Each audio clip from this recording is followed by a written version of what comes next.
Welcome to my podcast unplugged Amrita. कहते हैं कि सेहत इंसान के लिए सबसे बड़ी कमाई होती है। अगर आपने सेहत कमाई है तो आपके पास पैसे हों ना हो, संपत्ति हो ना हो, कोई फर्क नहीं पड़ता, क्योंकि अगर आप स्वस्थ हैं तो आपके आसपास की दुनिया भी स्वस्थ और सुखद जीवन व्यतीत करती है। लेकिन ठंड का मौसम है और जिस तरीके से ठंड के मौसम में स्वास्थ्य की बहुत सारी परेशानियां होती हैं, बहुत सारी समस्याएं होती हैं, तो उसी चीज़ पर बात करने के लिए मैंने आज अपने पॉडकास्ट में डॉक्टर साहब को बुलाया है और मैं चाहती हूँ कि हम लोग ठंड के से जुड़ी जो भी समस्याएं हैं स्वास्थ्य की, उसके बारे में बात करें। तो आज के हमारे इस पॉडकास्ट के खास मेहमान हैं डॉक्टर राणा संजय, जिन्हें मैंने ख़ास तौर पर इसलिए आमंत्रित किया है कि ठंड के दिनों में जो मरीज़ों को परेशानियां होती हैं, बुज़ुर्गों को, बच्चों को और सभी लोगों को जो भी परेशानियां होती हैं, उसके बारे में बात की जाए। तो बहुत बहुत स्वागत है सर आपका मेरे पॉडकास्ट में।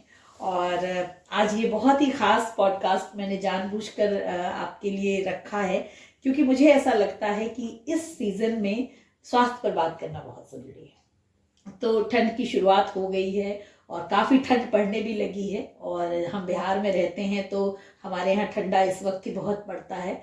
तो मैं सर सबसे पहले आपसे ये जानना चाहूँगी कि ठंड के मौसम में स्वास्थ्य से जुड़ी क्या क्या समस्याएं होती हैं जिन्हें लोग फेस करते हैं, और उसके लिए उन्हें क्या क्या सावधानियां बरतनी चाहिए। देखिए, बहुत अच्छा प्रश्न है। अभी ठंड काफ़ी चल रही है और इस ठंड के मौसम में हम लोग दो भाग में विभक्त करेंगे।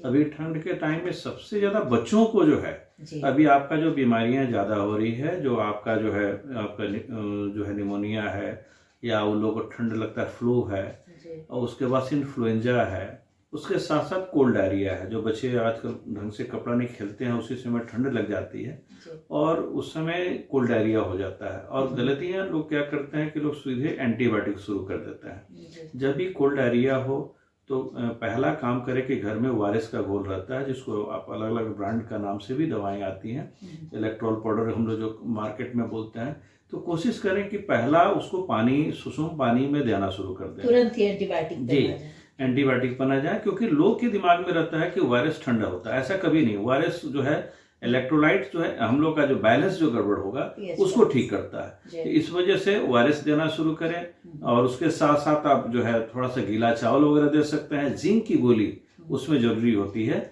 और उसके साथ तब जाके आप किसी डॉक्टर से कंसल्ट, डॉक्टर जो क्वालिफाइड डॉक्टर हैं उनसे आप मिलें, और उसके हिसाब से हम लोग जो है उसका जो है इन्फेक्शन कितना है उसके हिसाब से ड्रग प्लान होता है। एंटीबायोटिक नहीं कि हर बात पे एंटीबायोटिक जो ले लेते हैं वो गड़बड़ है। और एंटीबायोटिक ज्यादा लेने से प्रतिरोधक क्षमता भी कम हो जाती है।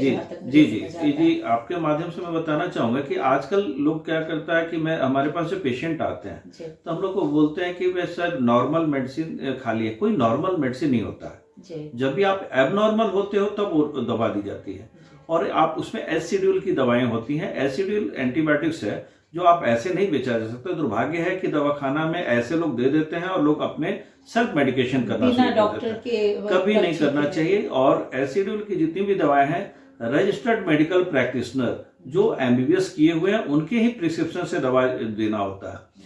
कारण है कि जैसे आप एक छोटा सा उदाहरण दे रहा हूँ, एजिथ्रोमाइसिन। हमको लगता है कि जितना अधिकांशतः लोग देख रहे होंगे और ले लेते हैं, और उसका पता नहीं कैसे खाना, जबकि एजिथ्रोमाइसिन ऐसी दवाएं हैं जो खाना खाने से आधा घंटा पहले खाना है, लेकिन हमको लगता है 99% तो खाने के बाद खाते हैं। हाँ, तो ये एक उदाहरण दिया है। तो बहुत सारी ऐसी ऐसी दवाएं हैं जो उसका खाने का ड्यूरेशन कब है। दूसरा है कि हमको बैक्टीरिया का इन्फेक्शन है या नहीं है, अगर ये देखना होगा। और कई लोग कहते हैं कि वायरस को हल्के में नहीं लीजिए। अगर इन्फ्लुएंजा वायरस हो तो आप ऐसे कोई भी एंटीबायोटिक्स नहीं दे सकते हैं, क्योंकि वो वायरस है। लेकिन आपका वायरस के साथ इन्फ्लुएंजा जो के साथ साथ तो एक होता है कि सेकेंडरी बैक्टीरियल इन्फेक्शन आ जाता है। अब सेकेंडरी जो बैक्टीरियल इन्फेक्शन होता है तो उसके हिसाब से एंटीबायोटिक्स हम लोग ड्रग्स ऑफ चॉइस में जो डॉक्टर होते हैं, जो उसकी पढ़ाई की होते हैं, वो लेते हैं। तो इसका ख्याल रखना होता है। हाँ, पैरासीटामोल आप ले सकते हो, और उसमें भी कॉम्बिनेशन थेरेपी नहीं। हर बात पे आप जो कोई भी दवा की पीपीआई ले लेते हैं, पेट में प्रॉब्लम है, पीपीआई ले लेते हैं, जो प्रोटोपम्प इन्विटर है, ओपराजोल है, बहुत सारी कॉम्पोजिशन है। तो इसको भी मैं आपके माध्यम से देखता हूँ। सेल्फ मेडिकेशन पे जो बात आ रही है तो है सेल्फ मेडिकेशन में कि अगर पीपीआई को लंबा समय आप नहीं ले सकते हैं, डॉक्टर्स भी बोलते हैं जब गैस हो ले लीजिए, जबकि चाहिए ये कि अगर हमको एसिडिटी हो रही है या गैस ज्यादा हो रहा है तो उसका लाइफ स्टाइल कैसे सुधारा जाए। और लाइफ स्टाइल सुधारने के लिए सबसे अच्छी बात है कि आप उसको फाइबर का सेवन ज्यादा करें, आपका खान पान आपका ज्यादा हो, जंक फूड आपका जो है अवॉइड करना है, खाना ही नहीं, जंक फूड से बचें। और जो भी है कि डब्बा बंद भोजन जो होता है, जो आपका जो पैक वाला है वो नहीं लें। कोशिश करें कि वैसा बाहर का जो भी अगर खाना जो है जो हाइजीनिक हो उसको रखें। फल का सेवन ज्यादा से ज्यादा हो, फल, तो ये सब का जो अगर हम लोग सेवन करते हैं, और टाइम आपका सही होना चाहिए। जैसे ड्यूरेशन सूर्योदय से पहले आप जगते हो, टहलना, वॉक करना है, उसके बाद से खाना आपका जो भी आप खाना खाते हो तो सुबह का कोशिश करें कि नाश्ता पहले जो ब्रेकफास्ट आपका अच्छा वाला होना चाहिए। हैवी हमारा कहने का मतलब है कि जो सबसे ज्यादा पौष्टिक हो। हम लोग हैवी किसको आम भाषा में बोलते हैं कि पूरी पराठा खाए वो हैवी है, वो हैवी नहीं, वो तो पड़ा हुआ है, शाम तक आपका जो है पचा ही नहीं। तो इसीलिए जब हैवी मील का मतलब है कि पहला जो आपका सुबह उठते हैं, सूर्योदय से पहले उठें, और आप कोशिश करें कि अगर बहुत ठंड है अभी के ठंड के टाइम में तो बाहर न निकल के आप अपने कैंपस में, घर के पास में ही, और कोशिश करें कि आप जितना टहल सकते हैं। तो सर ये जो आप बता रहे हैं कि ठंड के समय में अपने आसपास के एरिया में ही टहलें, तो क्या ये बुजुर्गों के लिए सुझाव है या सभी लोगों के लिए? जी, सबके लिए है। बुजुर्गों के लिए तो है कि बचना है, कभी बाहर जाना ही नहीं है, क्योंकि अभी के टाइम में अगर जो ठंड उन लोगों को ज्यादा मारने का डर है, और अभी अगर एज ज्यादा है तो उन लोगों का ब्लड का जो थिकनेस है वो ज्यादा गाढ़ापन होता है। वैसी स्थिति में क्या होती है कि पेशेंट के साथ धोखा हो सकता है। तो सीनियर सिटीजन को तो बचना होगा कि आप जो है पूरा ढके रहें, कान को जो है बांध के रह के जो अगर घर से बाहर निकल रहे हैं तो। लेकिन युवा जो है, यूथ है, तो वो टहल सकते हैं। बच्चों को भी फिर बचाना होगा, छोटे से बच्चों को जो घर के अंदर में जितना खेलें कोई दिक्कत नहीं है, लेकिन जो बच्चे हैं, जो यूथ हैं, वो टहलें, उनको तो आराम से टहलने में कोई दिक्कत नहीं है। इसलिए कोशिश करें कि कान वगैरह ढक के रहें, हाथ में जो आपका जो है ग्लव्स वगैरह पहन सकते हैं, और आप कम से कम 45 मिनट डेली टहलें। लेकिन सीनियर सिटीजन को मैं कहना चाहूंगा कि अगर आप घर में या अपार्टमेंट संस्कृति में हैं तो आप अपना नीचे में आप जो है टहल सकते हैं, घर में है तो आप अपना घर में जो है आप उसमें भी टहल सकते हैं, या धूप कुछ हो गया तब आप निकलें पूरा कपड़ा पहन के, तो वो आप उतना टहलें जितना आपका बॉडी अलाउ करे। लेकिन जब भी घर से बाहर निकले तो सुसुम पानी पी के या दूध हल्दी लेके ये सब लिया जा सकता है कि बॉडी में थोड़ा उसका जो तासीर थोड़ा गर्म हो और आपका जो शरीर में फायदेमंद हो। इसका जरूर ख्याल कर टहलने समय ध्यान रखें। और खाने वाला जो मैं बता रहा था पेट के लिए, तो खाने वाला में क्या है कि एक निश्चित टाइम पे कि आपका 8 बजे तक नाश्ता, फिर आप 12 बजे तक भोजन, 4 बजे स्नैक्स लें, लेकिन सबसे अच्छा है कि भूजा वैसा लें जिसको झालमुड़ी बना के नहीं, सादा भूजा आप ले सकते हैं। आजकल जो है पटना में भी सतांजा का भूजा, अभी हालांकि यूथ को बोला जाए सतांजा का भूजा तो नहीं समझ पाएंगे। सतांजा का मतलब 7 प्रकार का अनाज का, आजकल लोग नमक में वो भूजता है सब जगह, हमारे ठेला लगा के जो है बहुत फायदेमंद, वो बहुत फायदेमंद होता है। तो 7 प्रकार का अनाज का, तो वो और ज्यादा उसमें सब आप ले सकते हैं। नहीं तो आपका वहां अगर आपके यहाँ आसपास में नहीं है तो आप क्या कहें कि मक्के का भूजा अगर मिल जाए और उसको रख लें, और एक मुट्ठी कम से कम 50 ग्राम डेली आदत रखें, उसको जितना चबाएं और जितना स्लाइवा का सिक्रेशन होगा वो आपका पाचन शक्ति के लिए बहुत फायदेमंद होता है। ये जो भुजा होता है ये फाइबर इसमें बहुत बहुत ज्यादा जी।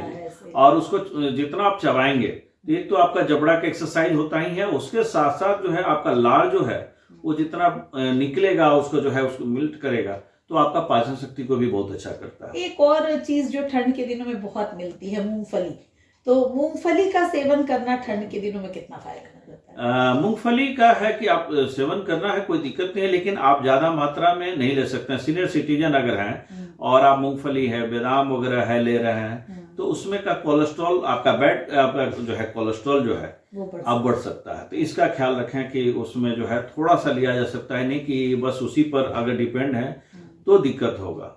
तो बच्चों से रिलेटेड जब आप सवाल अभी आप बता रहे थे कि ORS के बारे में गलत फहमी है कि वो ठंडा होता है, तो मतलब नॉर्मली हम ORS का घोल बच्चों को दे सकते हैं अगर डायरिया और ये जैसे? जी एकदम है, ये एक मिथ है जो मार्केट में बहुत ज्यादा चलती है। अगर जब भी है कोशिश करें कि जो है बना हुआ आजकल टेट्रा पैक से भी आता है, तो उसमें भी बहुत सारा होता है। कि होता है कि उसमें जिंक और डाल के कुछ ऐसी आती हैं कि जो एनर्जी ड्रिंक के तौर पर, लेकिन जो ORS जो आता है पैक के लिए तो बच्चा के लिए ठीक है, बड़ों के लिए भी उसमें अलग अलग आता है। रिलाइट आता है जो उसमें शुगर का मात्रा कम करके, लेकिन जो सैसे है ना वो सबसे, उससे फायदा क्या है कि आप घर में गर्म पानी हो, RO का पानी हो, उसमें आप उसमें मिलाकर और मात्रा के हिसाब से उसमें दिया हुआ रहता है कि कितना है, कितना मात्रा में क्या देना है, और जितना ज्यादा पानी आप ले सकें।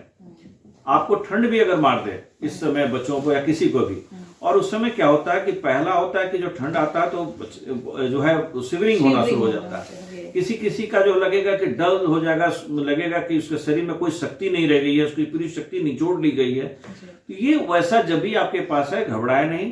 पहले उसको जो है कोई भी गर्म जो है आपको जो है अगर पेय पदार्थ में जो दे सकते हैं, और दूध हल्दी जरूर दें।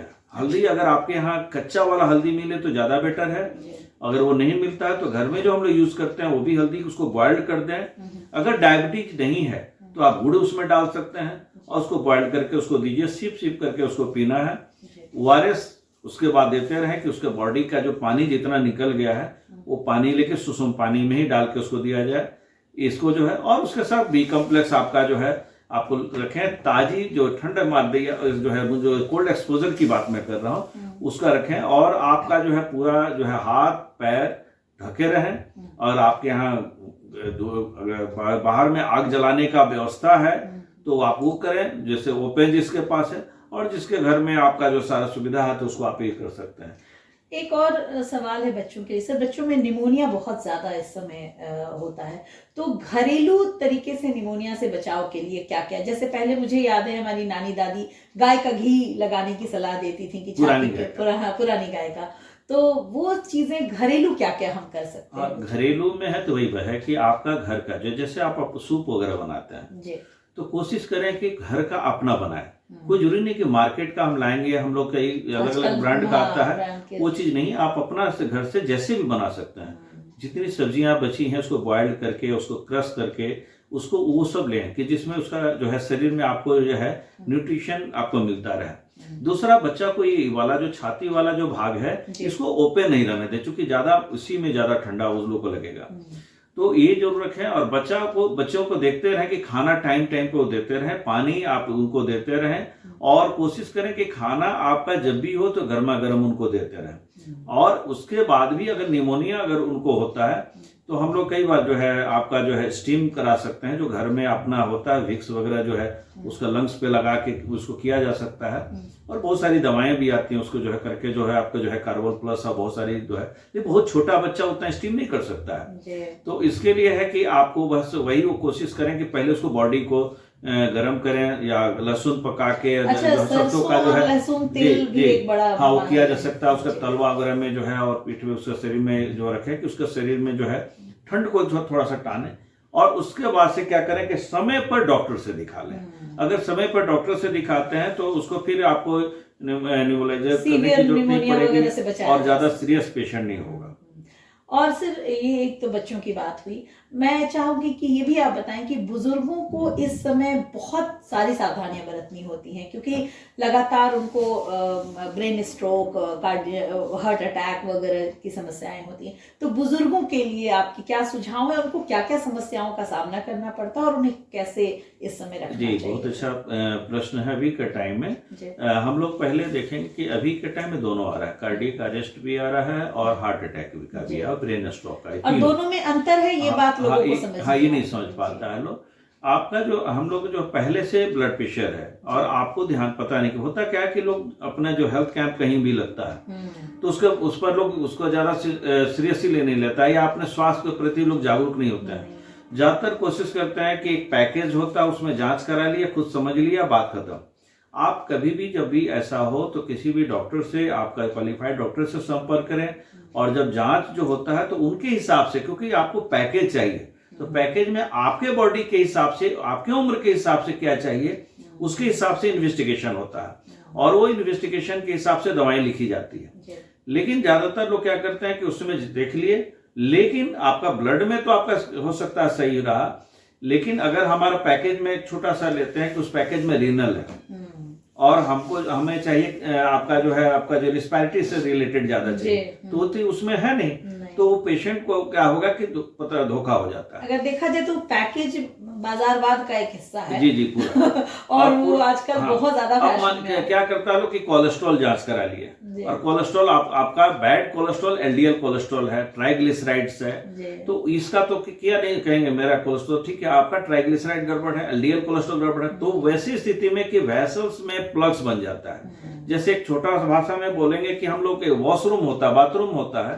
अगर उसमें फ्लश नहीं हो तो क्या होगा, धीरे धीरे वो जाम हो जाता है। उसी प्रकार से ये जो वेन होता है, आर्टरी जो होता है जो साफ हम लोग ब्लड आता है, वेन जो होता है जिसमें गंदा खून जो है हम लोग उसमें जो जाता है उसमें जो है जो उसमें, और वैसी स्थिति में क्या होता है उसमें प्लस जमा होना शुरू होता है। जो हम लोग खाना खाते हैं, जैसा हम लोग जीते हैं, जैसा रहते हैं, और अभी रॉन्ग लाइफ स्टाइल की वजह से, तो वैसी स्थिति में क्या होता है कि प्लस जगह जगह होता है, और जो संकीर्ण होता है रास्ता, और जब अंदर में रास्ता जो संकीर्ण होगा, लेकिन अंदर में तो पैसेज ठीक है, लेकिन जो प्लस से किनारे में धीरे धीरे वो टाइट हो जाता है, दीवार उसे टाइट हो जाता है, और जब टाइट होंगे तो कहीं ना कहीं हैमरेज किए, और जो हैमरेज किए हाँ वो टूटेगा, और जो वहां से मांस जो टूटेगा तो क्या करेगा, ब्लड क्लॉट करेगा, और वो जो क्लॉट जब आगे बढ़ता है तो वैसी स्थिति में क्या हुआ कि कहीं ना कहीं वो पैसेज को डैमेज करता चला जाता है, और वो डैमेज करेगा तो उसका पहला सिम्टम्स क्या पेशेंट को जब आना शुरू होता है कि जो है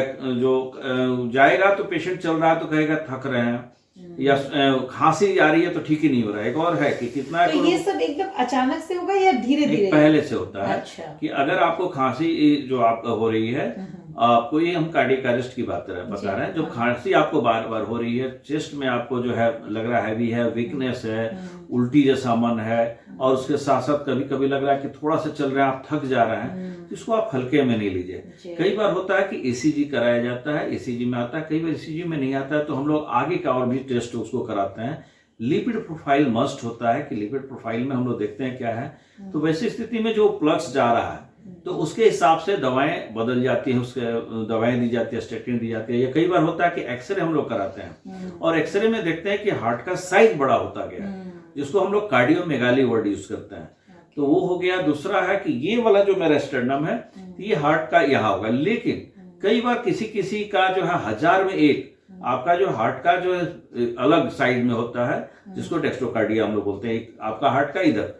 तो वैसी स्थिति में क्या होता है, पेशेंट तो सोचेगा इधर दर्द होने वाला है, और आप कभी टेस्ट कराया नहीं है तो आपको पता कहाँ चलेगा कि आपका कहीं 1000 वाला में आप कहीं है, क्या आपका रॉन्ग साइड में है। तो वैसी स्थिति में आप जब एक्सरे हमारे पास हम लोग के पास आता है तो पहले एक्सरे और ईसीजी जरूर करते हैं, ये प्राइमरी है।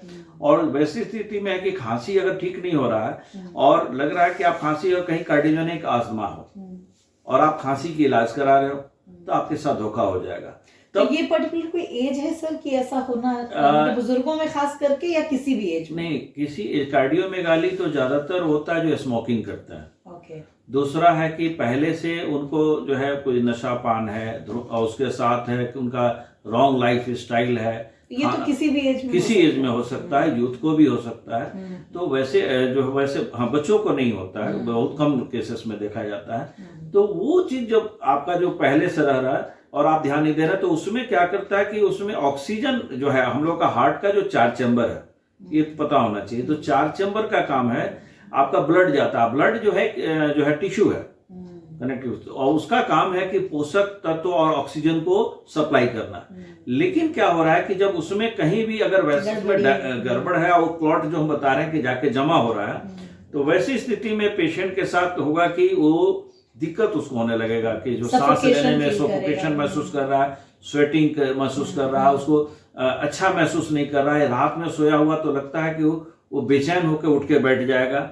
अगर ये सब सिम्टम्स हैं तो आप क्या करें कि आप जो है डॉक्टर के पास जाएं, और नीम हकीम खतरे जान उन लोग के पास ना जाएं जो उनको पता नहीं है। वो क्या करेंगे, हफनी का दवा, फिर वो आपको दवा शुरू कर देंगे, एंटीबायोटिक्स आप खा रहे हैं, तो जो मेन टाइम है जो जान बचाने वाला वो निकल जाता है। तो ये जो है वो जो वहां ब्लड क्लॉट कर रहा है, तो हम लोग उसको तुरंत उसके लिए दवाएं देते हैं जो ब्लड पतला करने के लिए होता है। दूसरी दवाएं देते हैं जो चर्बी जो है निकल जा रही है, तो उसको स्टेटिन हम लोग कहते हैं जो मेडिकल भाषा में, उसको देते हैं। उसके साथ साथ तब जाके उसका प्लानिंग होता है कि उसका जान, नहीं तो उसका भी धोखा हो सकता है। अभी आप थोड़ी देर पहले सर बता रहे थे कि कभी कभी सिम्टम्स पता भी नहीं चलते हैं। और अभी आपके साथ एक केस आया आपके पास, तो उसके बारे में भी थोड़ा जी बता रहे हैं। तो ये तो कार्डियक अरेस्ट का हुआ कि आपका जो कचड़ा जो है वाला जो है और सडन एकाएक पेशेंट फेंट करता है कार्डियक अरेस्ट में जो है। और जब फेंट करेगा तो पेशेंट, लोग कहेंगे कि कमजोरी आ गया, इसको चक्कर आ रहा है, तो उस समय आप इसको हल्के में ना लें। और पेशेंट का जो एक और चीज है कि जब ये खखारे और उसका जांच आप कराएंगे और उसमें गुलाबीपन आ रहा है तो उसको हल्के में ना लें, कि यानी कि कहीं ना कहीं से उसको लीकेज है, उससे दिक्कत हो रही है। अच्छा। और आपका जो है आपका कार्डियक अरेस्ट में जो है उसको, नहीं तो कभी भी उसको जब बेहोश हुआ तो आपको सीपीआर उसमें करना पड़ता है, सीपीआर उसमें करना पड़ता है। तो इसका ध्यान रखना होगा कि ये समझिए कि कार्डियक अरेस्ट में ये सब सिम्टम्स आए। अब आ रहे हैं हम लोग हार्ट अटैक का। मैम बहुत केस ऐसा है कि मैंने सुना, अभी जस्ट मुझे कोई बता रहे थे कि एक व्यक्ति आया और वो खड़ा था और खड़े खड़े वो गिर गया। जी। तो वो गिर गया तो कुछ लोग उसको कह रहे हैं कि आपको गैस हो गया, कुछ लोग उसको ये कह रहे हैं कि नहीं आपको ठंड लग गई है, कुछ लोग कह रहे हैं नहीं चक्कर आया होगा, लेकिन कहीं ना कहीं वो कार्डियक अरेस्ट के चीज हो सकती है। जो कि पहले हमने क्या कहा, पहले से सिम्टम्स आने लगता है, जो चल रहा, थक रहा, हाँफ रहा, या रात में नींद में उसको सोने के टाइम बेचैनी महसूस हो रही है, और वो सोच रहा है कि लंग्स पे समझ रहा है कि उसके लंग्स से रिलेटेड समझ रहा है।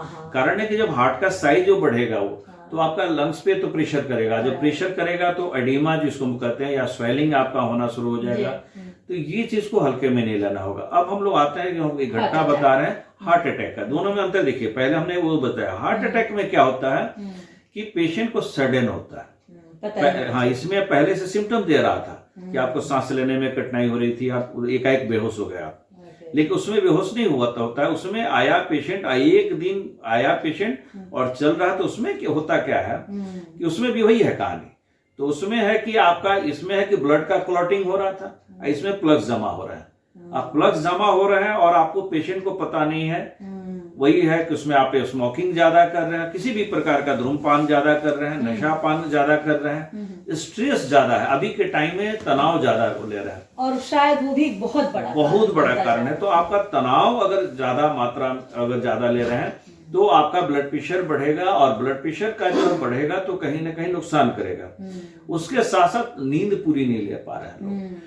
और उसके खान पान का जो है आपका जो है, ज्यादातर लोग कोशिश करते हैं कि रात्रि में ज्यादा खाना खाने लगते हैं, और उस समय हैवी जो खाना होगा तो आपका पचा नहीं, रात को तो आप सो गए, और वो जो जमा होगा और आपका फिजिकल बॉडी का जो है एक्टिविटी सही नहीं है, मेटाबॉलिज्म वो गड़बड़ है। तो वैसी स्थिति में जो प्लग्स जमा होने से होता है, जैसे एक मैं उदाहरण दे रहा हूं कि पिछले फ्राइडे की बात है, एक सैटरडे को मेरे पास आया। फ्राइडे को एक पेशेंट अकबरपुर साइड, यहाँ पर पटना एम्स के पीछे का एक है, वहां पर एक लड़का है, आपका 45 साल का एज है, और वो उनका फील्ड वर्क का काम है।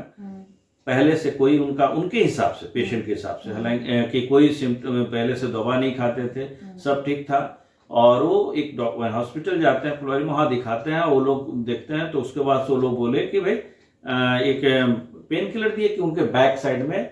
लेकिन कॉमन सिम्टम्स क्या था कि लंग्स, यहाँ पर इनको दर्द होता था, जबड़ा में दर्द होता था, ये बाजू में दर्द हो रहा था। तो उसके बाद से उनको दवाएं दी गई। फिर उसके बाद से पेशेंट को समस्या बाद में फिर रात में बढ़ी, फिर एक हॉस्पिटल जाते हैं, फिर ईसीजी वगैरह होता है, और उनको जो है डायजिन वगैरह जो दिया जाता है कि एसिडिटी है, आपको कोई दिक्कत नहीं, ईसीजी नॉर्मल दिखा रहा है, और पेशेंट को छोड़ दिया जाता है। फिर एक है, हमसे बोले कि सर ऐसा सा है, आप बैठेंगे? तो हम कहा अभी बोरिंग के नाल रोड वाले क्लिनिक में मैं बैठा हूँ, तो लेकर आए तुरंत, और हमारे पास वो बैठे हुए थे। तो हम पूछे उनसे हिस्ट्री लिए कि पहले से आप कोई नशा वगैरह लेते हैं? पहला ऐसा करता है कि बहुत सारे लोग सही से नहीं बताते, छुपाते हैं। और तो वो बोले कि हाँ कभी कभार वो जो है ड्रिंक्स वगैरह वो लेते हैं, उनका जो है तो हम कहीं गलत है, उसको छोड़ना होगा। और उनका जो एक था कि हमारा लाइफ स्टाइल गड़बड़ है कि हमेशा बाहर रहना है, तो घर का खाना ठीक नहीं था। इसका मतलब एक सेकंड ये था। और ये जब देखे तो पहला मैंने किया, उनका ब्लड प्रेशर देखा, तो ब्लड प्रेशर ऊपर 100 था, 160 था, और नीचे था उनका एक कॉमन ध्यान देने वाला चीज था कि 95 था। तो हम क्या आपका ब्लड प्रेशर बढ़ा हुआ? वो बोले कि हाँ सर वहां भी ब्लड प्रेशर था, लेकिन हम घर पे अभी ठीक था। फिर वहां झूठ बोल रहा था। तो हम कहे कि घर पे आपका ठीक था और अभी भी बढ़ा हुआ, दोनों वहां डॉक्टर भी देखे हैं, तो वहां भी लग रहा है कि वो लोग बोला होगा कि नहीं हमारा ठीक है, पहली बार घबराए हैं इस वजह से हो गया। तो उसको हल्के में ले लिया थे। तो हमारे दिमाग में आ गया कि जरूर इनको जो है हुआ, और लंग्स में जो है और स्वेटिंग ज्यादा है। इनका पहला लक्षण हार्ट अटैक में स्वेटिंग ज्यादा आएगा, मुंह ड्राई होगा, पेशेंट बेचैन महसूस करेगा, वोमिटिंग टेंडेंसी होगी। अच्छा। और ये यहाँ पर तो दर्द होगा, इसके जस्ट बैक में होगा, ये हाथ में बाजू में होगा, ये जबड़ा तक दर्द यहाँ तक जाएगा और वो अच्छा महसूस नहीं करेगा।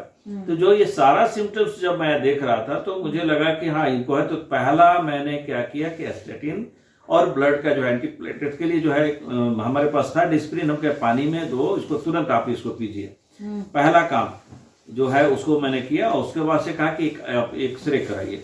एक्सरे में भी आपका जो दिखा रहा था थोड़ा सा जो है हार्ट का माइल्ड कार्डियोमेगाली था। तो मैं कहा कि उसको एक काम कीजिए, इको कराइए तुरंत और हमको रिपोर्ट दीजिए। वो तुरंत गए, इको वहां पर गया लोग उसको कराने के लिए। ट्रोपोनिन एक टेस्ट होता है, हमने वो भी कराया। उसमें वो पता चल जाता है टेस्ट में कि आपका ब्लड का जो है मसल्स डैमेज कितना कर रहा है, और ये हार्ट अटैक जो करेगा तो वो आपका मसल्स को डैमेज करेगा, कितना करेगा।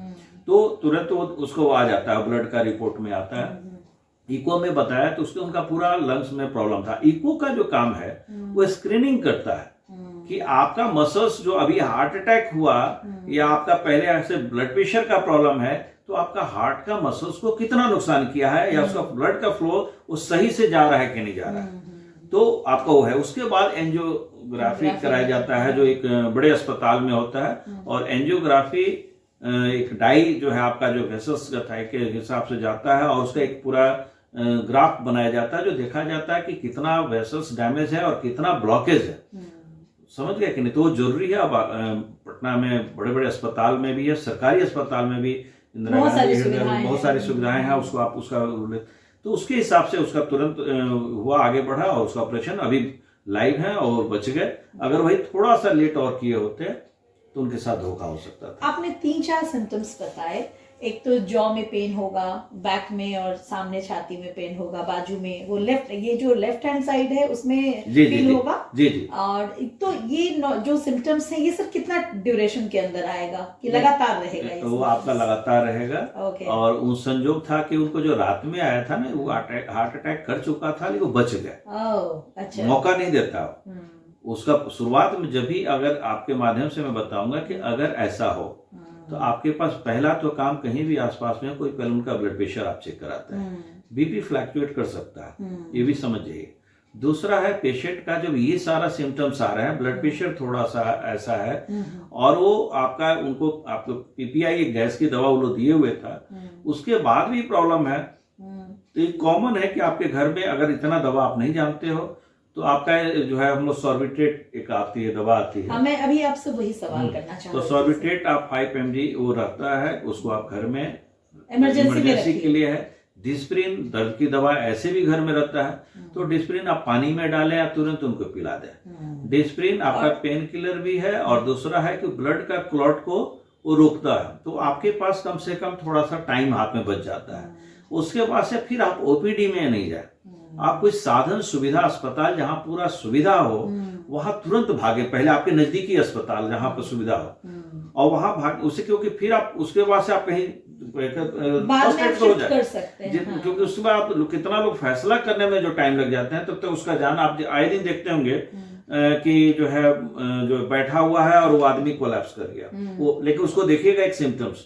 हम एक रिटायर्ड महिला का अभी देख रहे थे, उनके हस्बैंड रिटायर हो रहे थे, उसी वक्त वो गिर तो उनका एक सिम्टम देख रहे थे इस वीडियो को, ऐसे ऐसे हो रही हैं और उनको अजीब सा पसीना आ रहा है।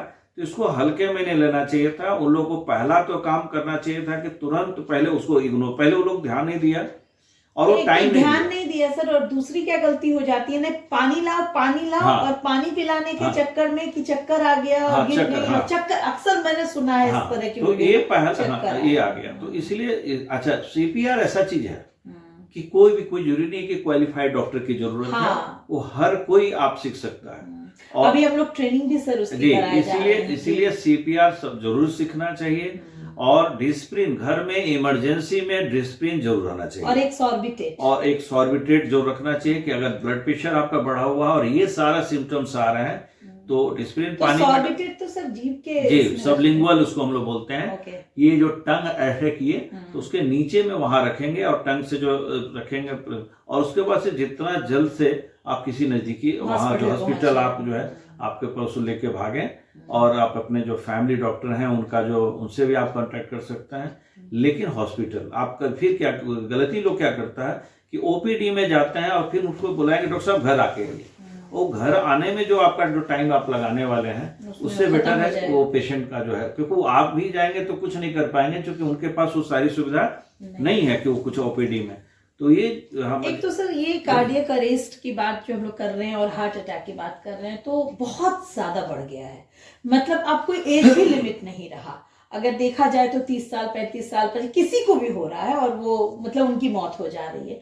तो इसके पीछे का कारण जैसे कुछ लोग ऐसा मानते हैं, और अभी मैं एम्स की भी रिपोर्ट वगैरह देख रही थी तो कुछ ऐसा तो बात आया कि जब कोविड वैक्सीनेशंस आए और जो लगा लोगों को, तो क्या उसके वजह से ये बढ़ गया या मेंटल स्ट्रेस या लाइफस्टाइल कारण बनता जा रहा है? देखिए बहुत अच्छा, हमारा बहुत पहले इस पर जो हम लोग कोविड का जो शुरुआत हुआ था तो हम डीएनए में पहला जो है 2020 में हमारा जो है इंटरव्यू हुआ था इसी पे। हुआ क्या कि कोविड के टाइम पे हम लोग छोटा सा लाएंगे इसमें, कोविड के टाइम में जब ये बीमारी आई तो लोग क्या किया कि कोविड पॉजिटिव है या नेगेटिव है, बस इतना तक रहा, उसको ठीक हो। उसमें जरूरत था कि फिर आपका वही लिपिड प्रोफाइल में आपके एलडीएल कोलेस्ट्रॉल का क्या स्थिति है, डी डाइमर का क्या पोजीशन था, लोगों ने नहीं करा। बहुत नहीं, सिर्फ वो कोविड की जांच हाँ जांच हुई और उसके बाद से नेगेटिव हो गया, बस बात खत्म।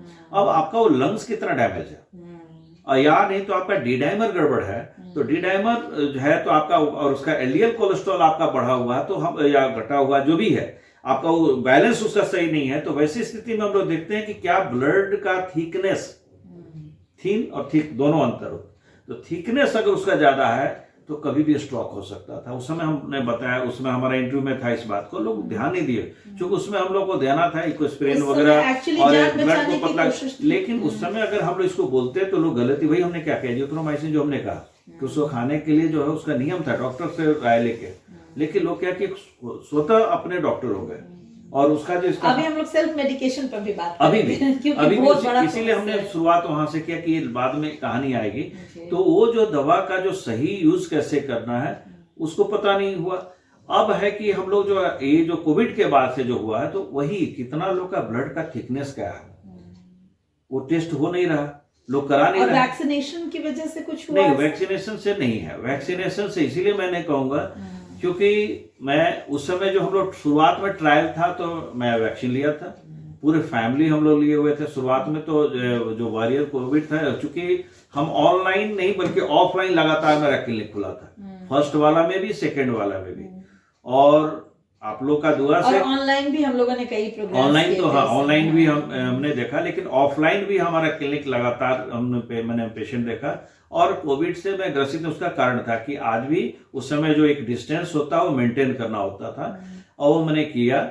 और उसको जो बाकी एक और चीज है कि उसमें जो है उसके बाद हम लोग था कि देखिए बचने का एक सबसे बड़ा चीज था कि लाइफ स्टाइल उसमें चेंज करना था। आप योगा करो, खान पान ठीक करो, मेडिसिन है। लोग क्या किए कि एकाएक उसके बाद से छोड़ दिया।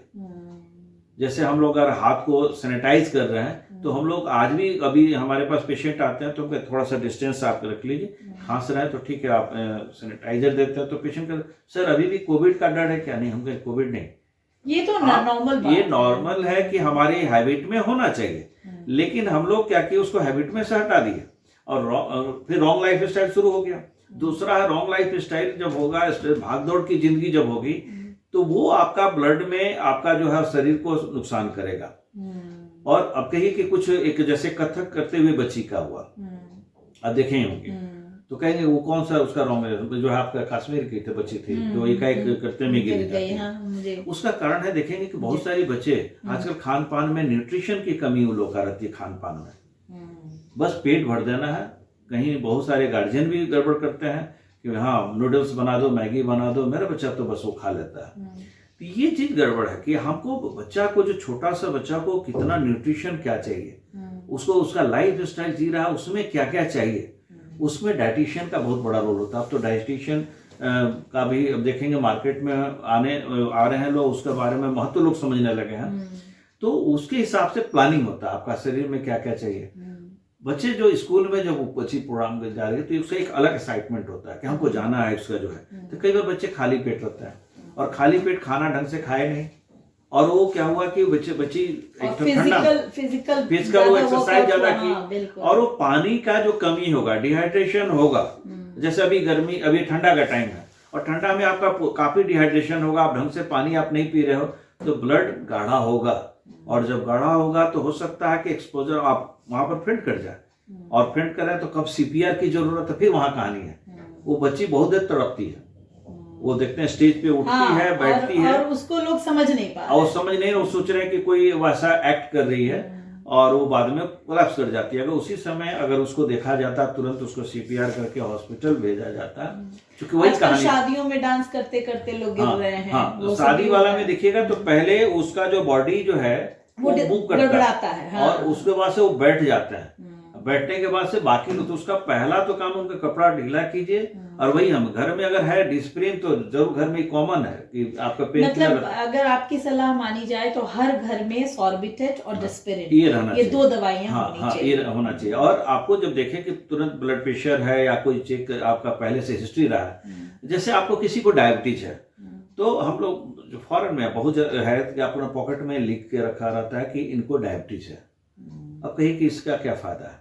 अब पेशेंट, मान लीजिए कि अगर पेशेंट आते हैं, डायबिटिक पेशेंट है, और सुबह उनका खाने का टाइम है, इंसुलिन या लिए हो या टैबलेट लिए हो, और टाइम ड्यूरेशन टाइम ज़्यादा हो गया, ड्यूटी कर रहे हो, और उस समय पेशेंट फेंट करता है, तो फेंट करता है तो पहला तो लोग सोचेंगे कि हाइपोग्लाइसेमिया हो गया, तो उसको पानी छिड़के, उसको क्या जानता है कि डायबिटीज है, पहले तो लोग पानी पिलाता है, और पानी पिला रहे जब उसको शुगर चाहिए, लेकिन अगर उसके पॉकेट में लिखा हुआ है कि इनको डायबिटीज पेशेंट है, तो पहला काम होगा शुगर दे देना। तो ये आपकी एक सलाह जो है सर, ये सबों को मतलब इस पॉडकास्ट के माध्यम से देनी चाहिए कि अगर आप डायबिटीज के पेशेंट हैं तो एक जरूर नोट अपने पास रखें। तो पहला लोग क्या करता है कि कोई बेहोश रहता है तो पहले उसका पॉकेट वगैरह चेक करता है कि इसका कोई आईडी है कि नहीं, और उसमें वो कागज अगर मिल जाए, लिख जाए कि मैं डायबिटीज पेशेंट हूँ, तो वैसी स्थिति में क्या होता है कि जैसे ही लोग देखेंगे कि इनको डायबिटीज है, तो पहला है कि उनको शुगर, कहीं भी वहां पर आपको मिठाई हो, कुछ भी हो, शुगर पूरा करके मुंह में जैसे हल्का हल्का भी डाले, तो खाने की स्थिति में नहीं रहेगा, मुंह खोल के थोड़ा थोड़ा डाल रहे हैं और हॉस्पिटल लेके भागे,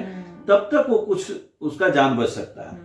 हॉस्पिटल में भी बहुत कम, अगर एक जैसे हॉस्पिटल में मैं गया और पेशेंट देखकर आया, तो तुरंत मुझे फोन आया कि सर थोड़ा जल्दी आइए। हम कहा क्या हुआ, तो पेशेंट का अटेंडेंट जो है वो फेंट कर गया। हम कहा उसको क्या हुआ भाई, तो उसका कहानी हिस्ट्री क्या था कि डायबिटीज का पेशेंट है, 2 दिन से नहीं खाया हुआ था कोई मेडिसिन, तो क्या किया कि नहीं, वो सोचा कि पूरा ऑर्थो के केस में आया हुआ था, अपने अटेंडेंट में लगा हुआ था, तो क्या किया 2 दिन का खुराक 1 दिन में खा लिया। अब उस एकाएक हाइपो हुआ, हमें मालूम हुआ, तो हम क्या कि तुरंत उसको जो है 25% जो कहता है ग्लूकोज का एक छोटा सा आता है, वो 45 मिनट में धीरे धीरे आप हमारे आने के पहले आप देते रहिए, और उसके बाद से आप उसको जो है हो सकता है उसके मुंह में कुछ कुछ मीठा, पेशेंट बच गया। तो उसमें लाखों रुपये भी लगने की जरूरत नहीं है। तो डायबिटीज और ब्लड प्रेशर के जो पेशेंट होते हैं, क्या उनको ठंड में बहुत ज़्यादा प्रिकॉशन लेने की ज़रूरत होती है, या उनको हमेशा ध्यान रखना चाहिए इन सब चीज़ों का? देखिए, डायबिटिक पेशेंट के लिए तो बहुत खतरनाक है ठंड। ब्लड प्रेशर वाले को तो है ही। डायबिटीज अगर है, अगर आपका अनकंट्रोल है, आप अनकंट्रोल डायबिटीज सर कितने पर हम लोग? जी, डायबिटीज अगर पेशेंट को है, तो पहला तो हम लोग डायबिटीज को समझेंगे, डायबिटीज है क्या। ये मेटाबॉलिक डिजीज है, और डायबिटीज 2 प्रकार का ज्यादा फेमस है, लेकिन मेरे नजर में तो एक तीसरा भी हम लोग बोलेंगे गैस्ट्रिस। एक है डायबिटीज 1, जिसको टाइप 1 बोला जाता है, इंसिपिडस बोला जाता है, जो जन्मजात होता है, और एक डायबिटीज 2 होता है जो आपको मेलाइटिस है, जो बाद में हो जाता है। और गेस्टेशनल डायबिटीज क्या होता है कि प्रेगनेंसी के टाइम में कई बार हार्मोनल चेंज महिलाओं में होता है, तो कई बार देखिएगा कि उनको डायबिटीज हुआ क्योंकि बहुत सारी दवाएं चलती हैं, और बाद में कहेगा कि पेशेंट हाँ, उसके बाद फिर पेशेंट ठीक हो गया। तो रेयर केस में वैसा कभी किसी को में बहुत कम ऐसा मिलता है। तो 2 प्रकार वाला में जो बात करेंगे कि जिसको इंसिपिडस है उसको इंसुलिन ही चलेगा, टैबलेट नहीं चलेगा। दूसरा है कि बच्चा किस उम्र में हो, किसी उम्र में हो सकता है। अगर आपके घर में किसी मम्मी पापा को हो, आप कहेंगे मम्मी पापा को नहीं है, तो दादा दादी को हो, या तो आपका आपके उसमें गैप भी है, तो आपका वो आपको हो सकता है। अगर आपको डायबिटीज हो गया तो वैसी स्थिति में लोग क्या करते हैं, 2 प्रकार का जांच कराते हैं, ब्लड शुगर फास्टिंग और पीपी। इससे नहीं काम चलेगा। जब भी ब्लड पे आपको डायबिटीज है तो HbA1c टेस्ट होता है। HbA1c टेस्ट को कराना है कि आपको 5.5 6 के नीचे रखें।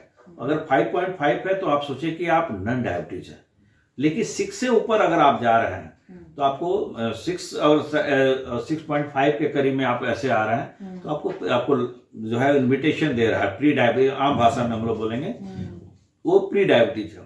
लेकिन अगर 7 से ऊपर जा रहा है, 7 से 8, तो आपका जो है हल्का, आपका हम लोग कहेंगे कंट्रोल डायबिटीज है, पुअर कंट्रोल है। 8 से एबव गए तो आपका पूरा पुअर कंट्रोल है। लेकिन अगर 9 से अब जा रहे हैं, 10, 11, 12, तो वैसी स्थिति में इंसुलिन की जरूरत पड़ सकती है। पेशेंट क्या सोचता है कि आपके माध्यम से मैं बताना चाहूंगा कि इंसुलिन लास्ट में दिया जाता है, ऐसा कुछ नहीं है। इंसुलिन अगर आपको जरूरत है तो इंसुलिन देना पड़ता है, वक्त आने पर हम लोग फिर टैबलेट पे हम लोग कर देते हैं। तो इसलिए इंसुलिन जरूरत है तो इंसुलिन जरूर लेना चाहिए। इंसुलिन भी कई प्रकार का होता है कि अब हम लोग इंसुलिन देखेंगे कि आपका किडनी डैमेज है तो उस समय दूसरा दवा चलेगा, आपका हार्ट का प्रॉब्लम है तो दूसरी दवाएं इंसुलिन में दूसरा चलेगा। तो इसमें अलग अलग जो है कैटेगरी होता है। उसी प्रकार टैबलेट में भी अलग अलग टैबलेट होता है कि आपका जो है आपको किस समय ये देना है, कब आपका DPP-4 देना है, कब GLP-1 देना है, कभी सल्फोनेरिया दवाएं हैं जो कॉमन है जो दी जाती है। तो वैसा पोजीशन हम लोग सिचुएशन देखते हैं कि कौन बीमारी क्या है, उसके हिसाब से लोग उसमें गलती क्या करते हैं कि मैं खाता हूं आप भी खा लो। हाँ, ये एक बड़ा समस्या है कि मतलब सलाह से भी लोग दवाई खाना शुरू कर देते हैं। ये डायबिटीज में ऐसा नहीं करना है। डायबिटीज क्वालिफाइड डॉक्टर जो है उसका तय करते हैं कि आपके केस में अगर एक व्यक्ति का है कि डायबिटीज है, दूसरा को डायबिटीज है और किडनी का प्रॉब्लम है, CKD का है, किसी को डायबिटीज, तो आपका मेडिसिन तीनों का, आपका फास्टिंग कितना, पीपी से कितना से नहीं, मतलब सब में सेम है लेकिन सबकी दवाएं बदल जाएंगे। तो HbA1c जो आप ये जरूरी है कि वो हर 3 महीना पर उसका कराया जाता है। HbA1c कभी भी कोशिश करें कि बिलो 6 के नीचे रखें और आपका फास्टिंग पीपी हो, टाइम पे खाना खाएं और ठंड से बचें, आप एकदम स्वस्थ रहेंगे।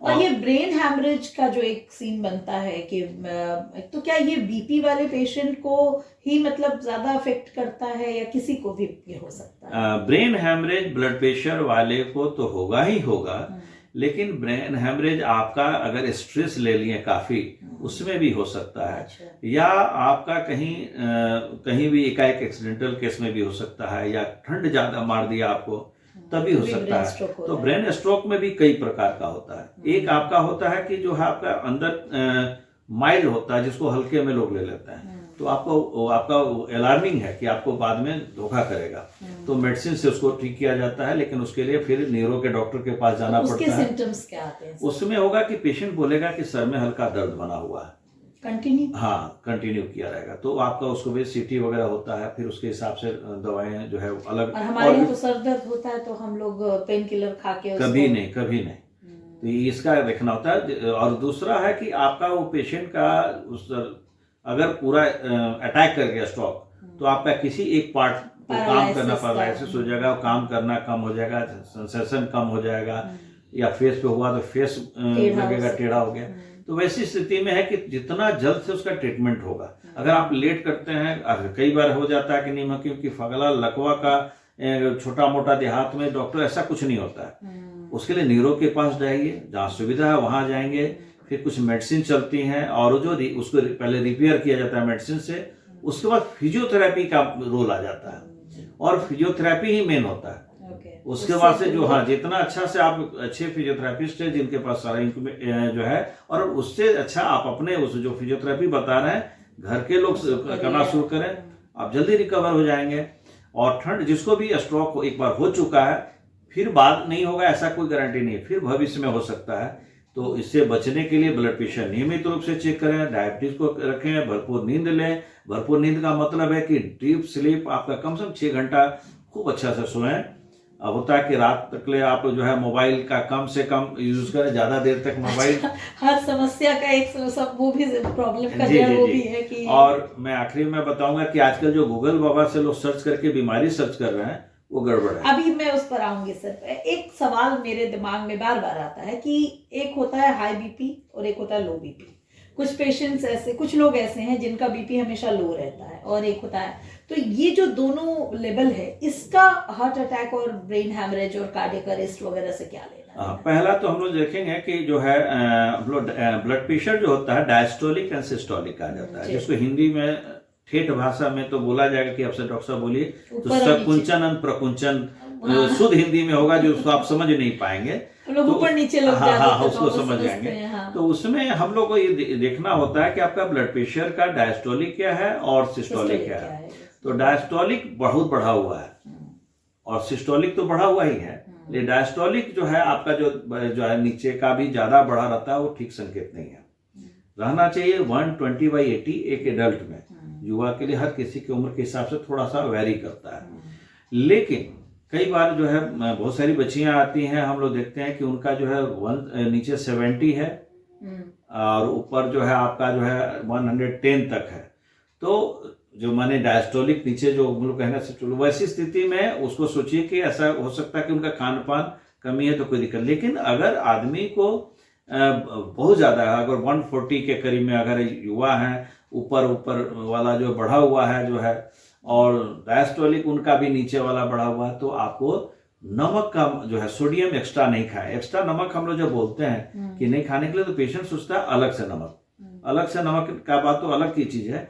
आप जो है कि आप सब्जी खा रहे हैं, उसके पिकल्स ले रहे हैं, चटनी ले रहे हैं, का क्वांटिटी क्या होना चाहिए सर? अगर 5 ग्राम, अगर ब्लड प्रेशर 140 के बाद आप जा रहे हैं और आपका ब्लड प्रेशर का सिम्टम्स आ रहे हैं, तो 5 ग्राम नमक दिन भर में चाहिए, दिन भर में जी। किडनी वाले को 1 ग्राम, किडनी डैमेज वाले को 1 ग्राम, माने कुछ नहीं कही, खाना ही नहीं है, खाना ही तो नहीं है, नमक का खाना जैसा। लेकिन अगर सोडियम, फिर आप लोग कहते हैं कि काला नमक लेंगे कि सेंधा नमक लेंगे, आप सोडियम वाला ही नमक लेंगे, लेकिन वही मात्रा जो बताएं कि वही लेना है, तो कहेंगे बहुत कम भी कर देंगे तो सोडियम की कमी हो जाएगी। तो इसीलिए क्या होता है कि कई बार जो होता है कि आप नमक ज्यादा ले रहे हैं कि थोड़ा सा स्वाद नहीं है। और नमक कब ज्यादा होता है ना, कि हम लोग शादी ब्याह में जाते हैं, और शादी ब्याह में क्या करते हैं, स्टार्टर शुरू होता है, तो स्टार्टर तो लोग खूब खा लेते हैं, और खाने के बाद क्या होगा कि लास्ट टाइम में जो खाना खाने जाएंगे, तो एक आप नान लिया, आप कहेंगे बस मेरा तो यही डाइट है। अब उसके पहले जो आपने खाया है तो हैवी मील हो गया, और वो जो नमक एक्स्ट्रा जो आपका बॉडी में आया, तो क्या करेगा कि आपका जो पहले से जो ब्लड प्रेशर है वो तो नुकसान करेगा ही, आपका किडनी में आपको एसिडोसिस कर सकता है, किडनी में स्वेलिंग कर सकता है, हार्ट में स्वेलिंग कर सकता है, एंकल्स में आपका सूजन आना शुरू हो जाएगा। तो वैसी स्थिति में क्या होता है कि फिर हम लोग को जो है डायरेटिक्स उसमें देना होता है। डायरेटिक्स एक मेडिसिन है जिसको हम लोग मूत्रल औषधि हिंदी में बोलेंगे, तो वो दवा दी जाती है, बहुत सारी अलग अलग नाम से, लैसिक्स है, डाइटोटॉर्सिड वगैरह करके है, डाइटर है, तो वैसे और मेडिसिन और भी बहुत सारी दवाएं हैं। तो ये बीपी कंट्रोल के लिए करते हैं। हाँ, उसके साथ हम लोग देते हैं ब्लड प्रेशर की दवा के साथ, तो पैर में स्वेलिंग ना हो, या एक्स्ट्रा नमक जो है सोडियम पोटेशियम। हाँ, एक और आपके साथ बताएंगे कि पोटेशियम का जरूरत है, लेकिन एक्स्ट्रा जब हद से ज्यादा होगा तो समस्या आ जाती है। तो इसका ये नहीं कि हमको हमेशा जो है हम ठीक है और हमारा उसको इलेक्ट्रोलाइट्स जांच करा रहे हैं, पोटेशियम नॉर्मल भी है और आप डाब का पानी पूरा पिए जा रहे हैं, तो आपको कब कितना जो चाहिए ये आपका डॉक्टर तय करेंगे और आपको आपके डाइटिशियन तय करेंगे। तो इसीलिए होता है कि आप आपके फिजिशियन जो होता है वो सारा तय करते हैं कि हाँ आपको ये खाना है ऐसे।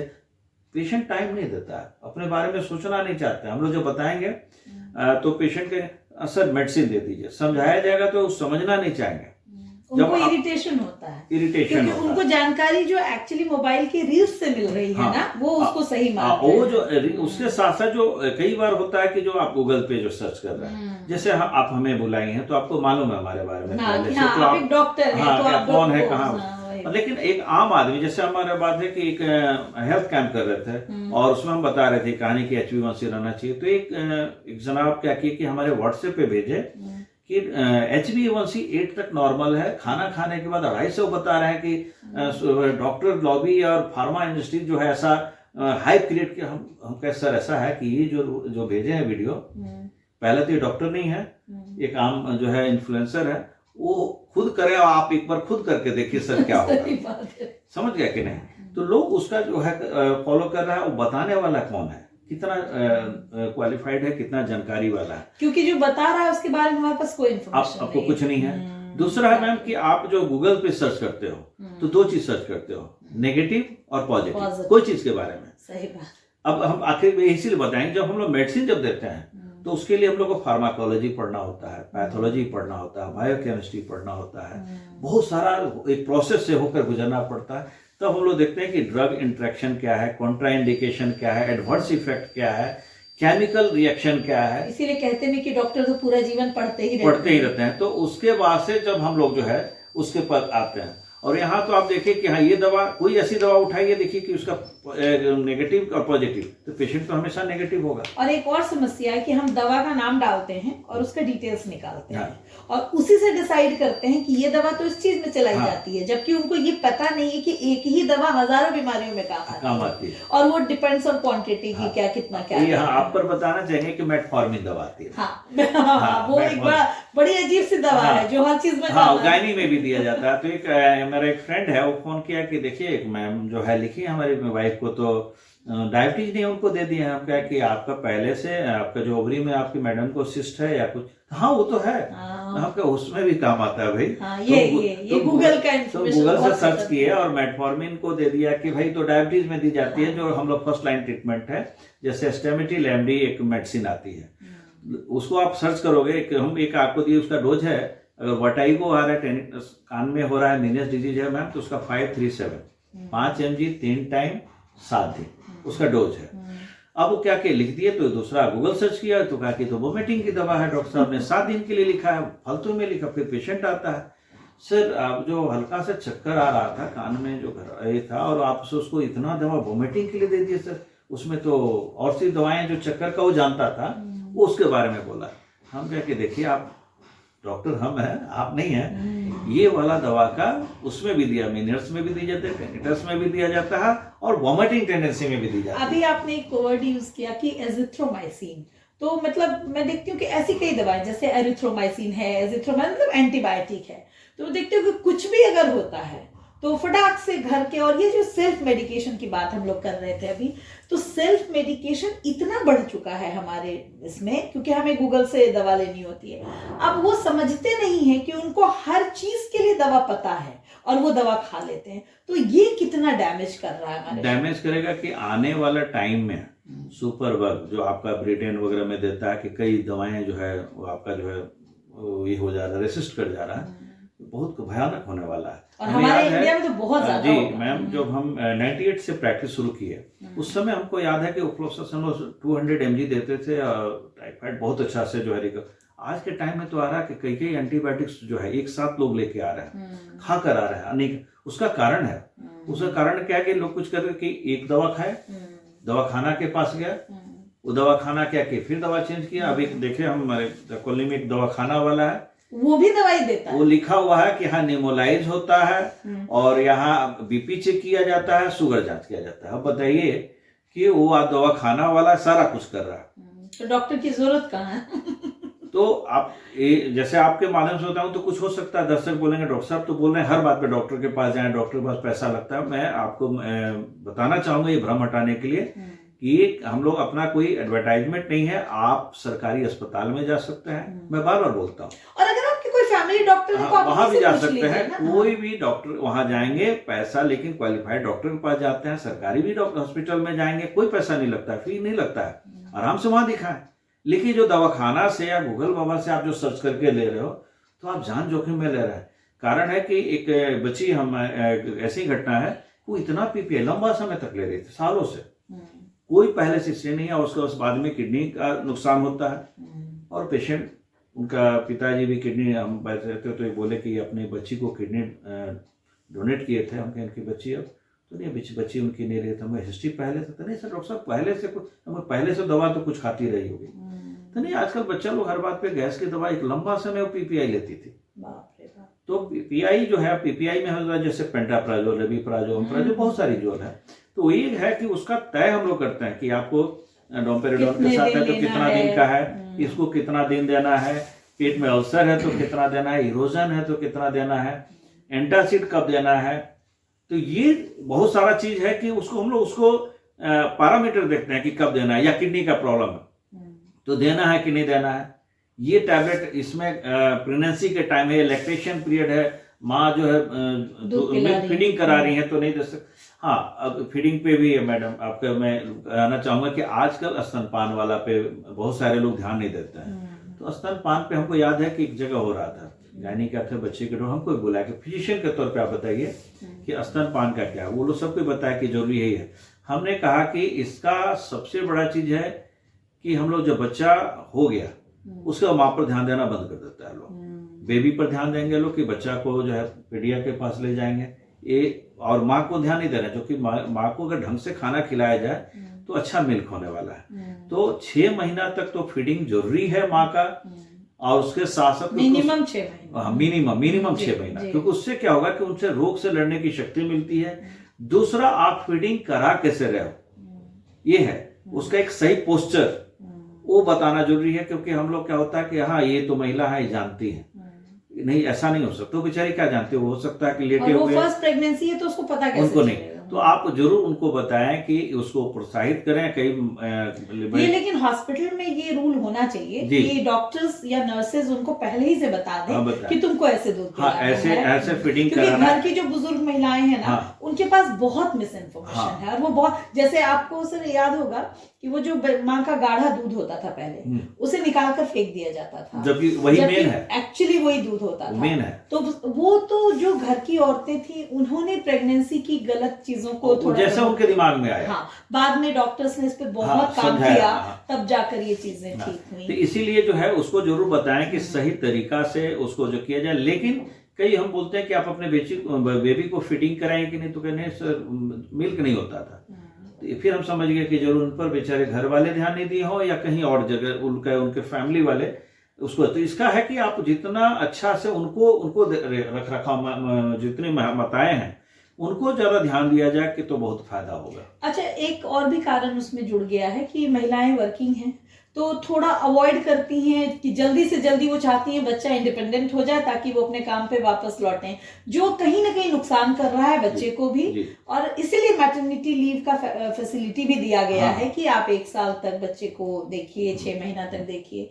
तो ये भी एक कारण है सर, और बहुत जरूरी है कि अगर आप ब्रेस्ट फीडिंग कराते हैं तो आप भी स्वस्थ हैं और आपका बच्चा भी स्वस्थ है। जो ये चीज हमें जरूर स्प्रेड करना चाहिए। इसीलिए जरूर होना चाहिए। हमारा जो मेन फोकस होता है ना कहने के लिए कि माँ पर ज्यादा ध्यान दिया, बिल्कुल बिल्कुल, बच्चा पर तो ध्यान दिया ही जाए। लेकिन जैसे होता है कि हम लोग माँ को जब तक वो बच्चा गर्भ में रहता है तब तक तो टाइम पे डॉक्टर लेके जाते हैं, सारा चेकअप होता है, और जैसे ही वो हो गया उसके बाद से पेशेंट सर विटामिन लिखिए बच्चा को। हम कहने माँ को विटामिन खिलाइए, उनको ढंग से खाना खिलाइए। अगर वो पौष्टिक खाना खिलाती हैं, उनका फीड अच्छा वाला होगा तो बच्चा ऐसे स्वस्थ होगा।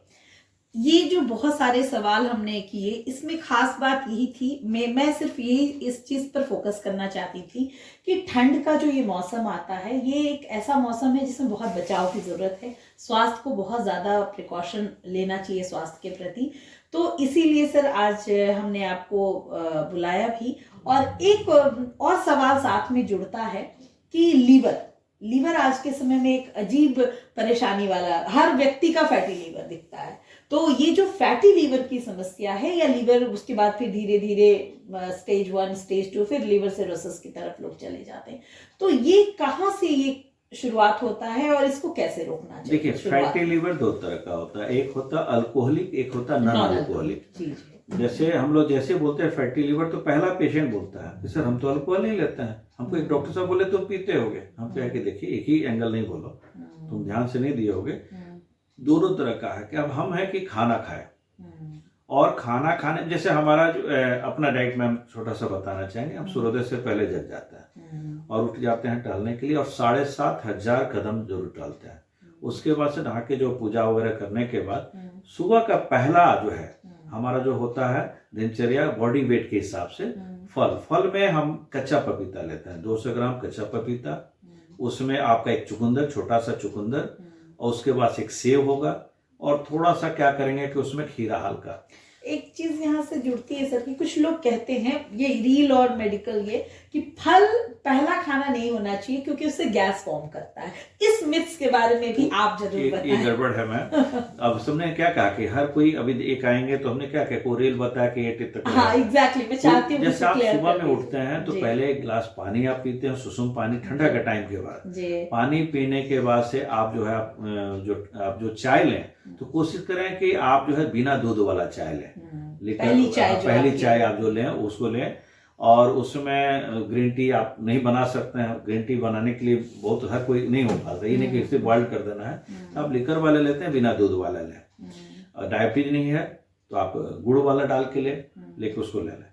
उसके बाद से आप जब खाना खाते हैं तो आप इसको लेते हैं, ऐसा कोई बात नहीं है। सुबह का जो समय वो जो फाइबर आप लेते हैं तो आप खाना जो खाते हैं तो उसके बाद ग्लूकोज के रूप में जाता है, बहुत सारा रूप उसका बदलता जाता है। ये डायरेक्ट फ्रुक्टोज है। और इसका जो क्या करता है कि कच्चा पपीता का एक जो ज्यादा फायदेमंद क्या होता है कि उसमें बहुत सारा होता है, एंटीऑक्सीडेंट भी है, विटामिन सी प्रचुर मात्रा में, विटामिन के भी है, बहुत सारा है। तो विटामिन के एक तो क्या करता है कि आपका जो अंदर इंटरनल अगर कोई हैमरेज है उसको रिपेयर करता है, हील कर देगा। विटामिन सी आपका जो करता है। और दूसरा है कि प्लग जो बनते हैं, जो हमने कहा कि चर्बी का जो फैट का, तो ब्लड को आपका क्लियर करता है। फाइबर पूरा है, तो कैलोरी आप ले रहे हो लेकिन फाइबर आप उसके साथ साथ ज्यादा मात्रा में आप ले रहे हो। और उसके बाद से आप जो है फिर आप, हालांकि कुछ लोग कहते हैं कि उस समय हम नहीं खा पाएंगे तो हम कहते हैं 2 रोटी लीजिए तो 11 बजे प्री लंच में आप खाइए। ऐसा भी होता है कि अगर कोई चाहेंगे कि नहीं हम सुबह सुबह फल नहीं लेना चाहते तो 2 रोटी ले लें और आप सब्जी, हरी सब्जी ले लें जो कम तेल मसाला का हो। तो फिर 11:30 बजे के करीब में लें, जिसको प्री लंच, जो बैंक वाले, जैसे मैं बैंक कर्मी मेरे पास आते हैं तो उनका 2 बजे का खाने का होता है, तो 11:30 बजे आप फल ले लें। वैसा भी कर सकते हैं। लेकिन मैं अपने वाला में जो अपने सारे पेशेंट, क्योंकि मैं हर संडे को फ्री हेल्थ कैंप करता हूँ और एक इसको मैंने ट्राई करके देखा, मिराकल रिजल्ट आया। मेडिसिन उसका ले रहे हैं, कोलेस्ट्रॉल का, बीपी, शुगर का, दवा का डोजेस घट जाता है। और 12-1 बजे के करीब में जब आइएगा और तो उसके बाद खाना खाइए, आप देखेंगे कि हम 7 बजे से पेशेंट देख रहे थे, एक दूसरा क्लिनिक में 11 बजे के बाद, दूसरे वाले क्लिनिक में 1:30 बजे तक। और अभी तक हमको लगता है कि अभी जो है चेहरा पे कोई शिकन नहीं है, अभी भी आप फ्रेश लग रहे हैं और पूरा फ्रेश है। वही बस वही किया, बस फल ही है। अब जाएंगे तो खाना जो भी है खाएंगे। तो ऐसा कुछ नहीं, आप शुरुआत में जब होगा तो पेट में लगेगा कि हाँ ये हो रहा है, धीरे धीरे वो आपका बॉडी एडजस्ट कर लेता है। तो ये वाला जो इसमें कोई पैसा नहीं लगना है। अब ये पका पपीता क्यों नहीं, पका पपीता पसंद है, खाइए, लेकिन पका पपीता इसलिए कि बहुत सारे कार्बाइड्स डाल के जो पकाते हैं लोग, तो हो सकता है धोखा। नहीं, कच्चा ऐसा की सब्जी में मिल जाता है, तो आप उसको छोटा सा काट के एकदम स्लाइस कर लें।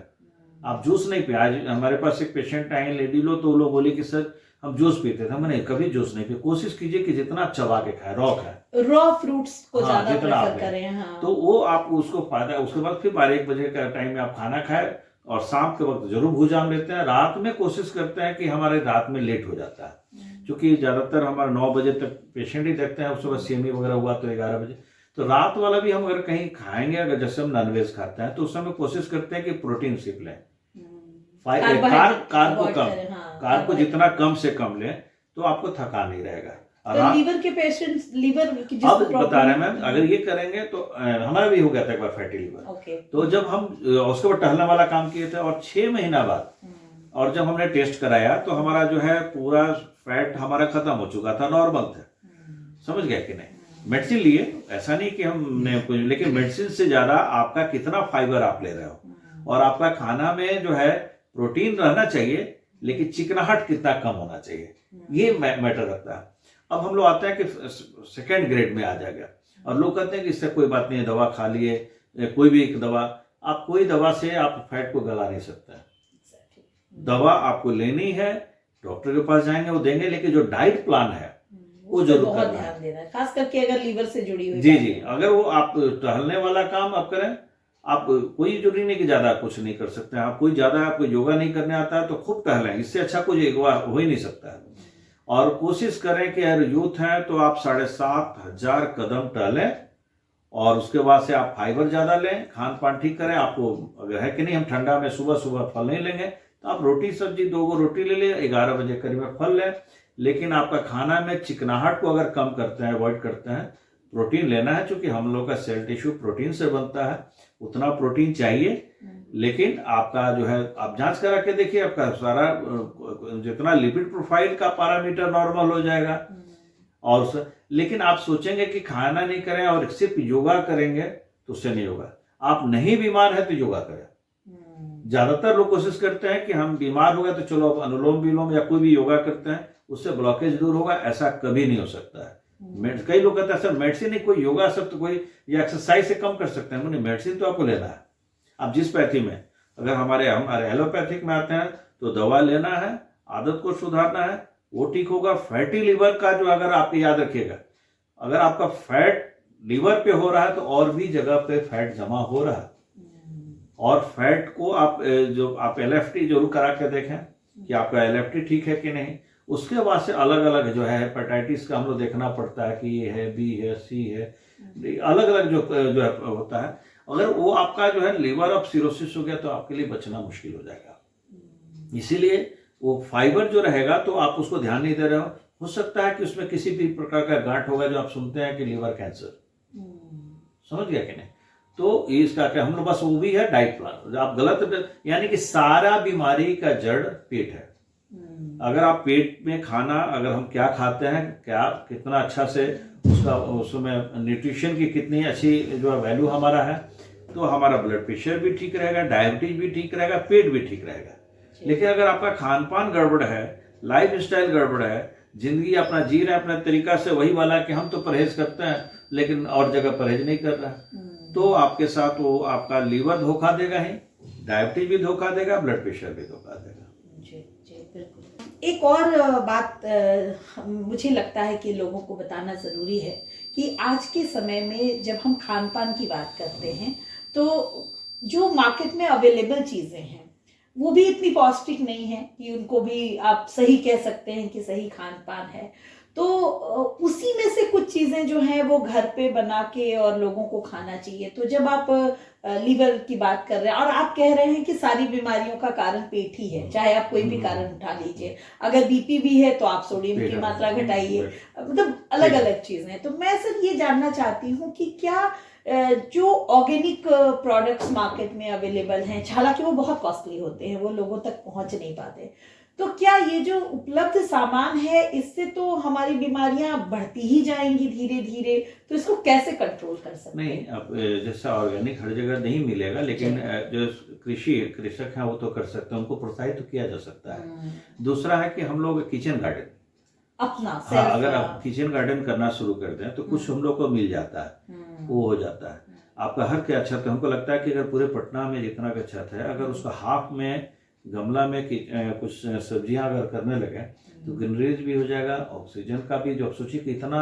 स्क्वायर फीट का जोड़िए कि उसका हाफ कर लीजिए सबका छत का, तो ये आसान हो सकता है। और आपके घर में कितना लोग को देखें, मेरी बड़ी दीदी हैं तो देखते थे कि पूरा टमाटर से लेके सब कोई उसमें जो है, और जब होता है तो उसमें से लेके, तो आप वो सब छोटा छोटा चीज है कि जो है आपका धनिया वगैरह, पुदीना वगैरह, ये सब कर सकते हैं। मतलब जितना हो सके आप खाद वाली चीजों को अवॉइड करें। दूसरा है कि आप मार्केट से जो अभी लेके आते हैं उसको आप बनाएं अपना घर में। बाहर में भी जैसे आप कह रहे हैं कि क्या डॉक्टर साहब बाहर कभी खाए नहीं, आप उसमें देखें कि आपको जो है हमको न्यूट्रिशन कितना अच्छा है। बाहर का खाएं, कभी कभी खाने के लिए तो बना ही हुआ है, अब ऐसा है कि अब घर में खाएं, कभी खाए ही नहीं, लेकिन अब ये है कि कब खाएं, कितना खाएं, और आपका बॉडी पहले से आप उसको मेंटेन रखे हैं तो कभी कभार पार्टी फंक्शन में खा रहे हैं, जा रहे हैं, खा रहे हैं, रेगुलर कोई दिक्कत नहीं है। उसमें भी आप सोचें कि पूरा यहाँ से वहां स्टॉल में रहता है।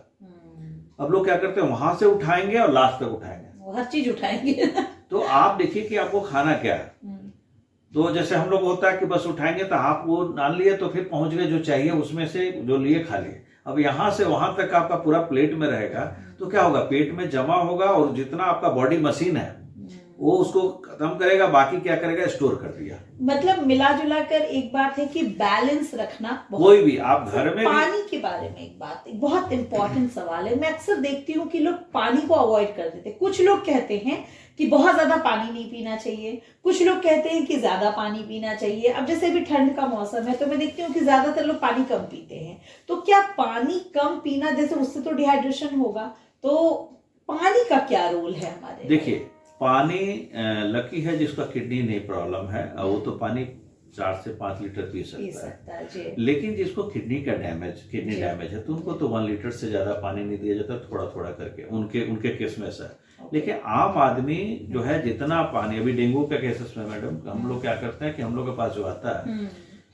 हमारे पास सलाइन का नौबत नहीं आता है। हम कहते हैं ये भी नहीं कि आप सिर्फ कीवी खाओ, जितना भी मौसमी फल है चबा के खाइए, जितना पानी पीजिए, ये पैरासीटामोल लीजिए और आप ठीक हो जाएंगे। कोई पपीता का पत्ता की जरूरत नहीं है, समझ गए कि नहीं?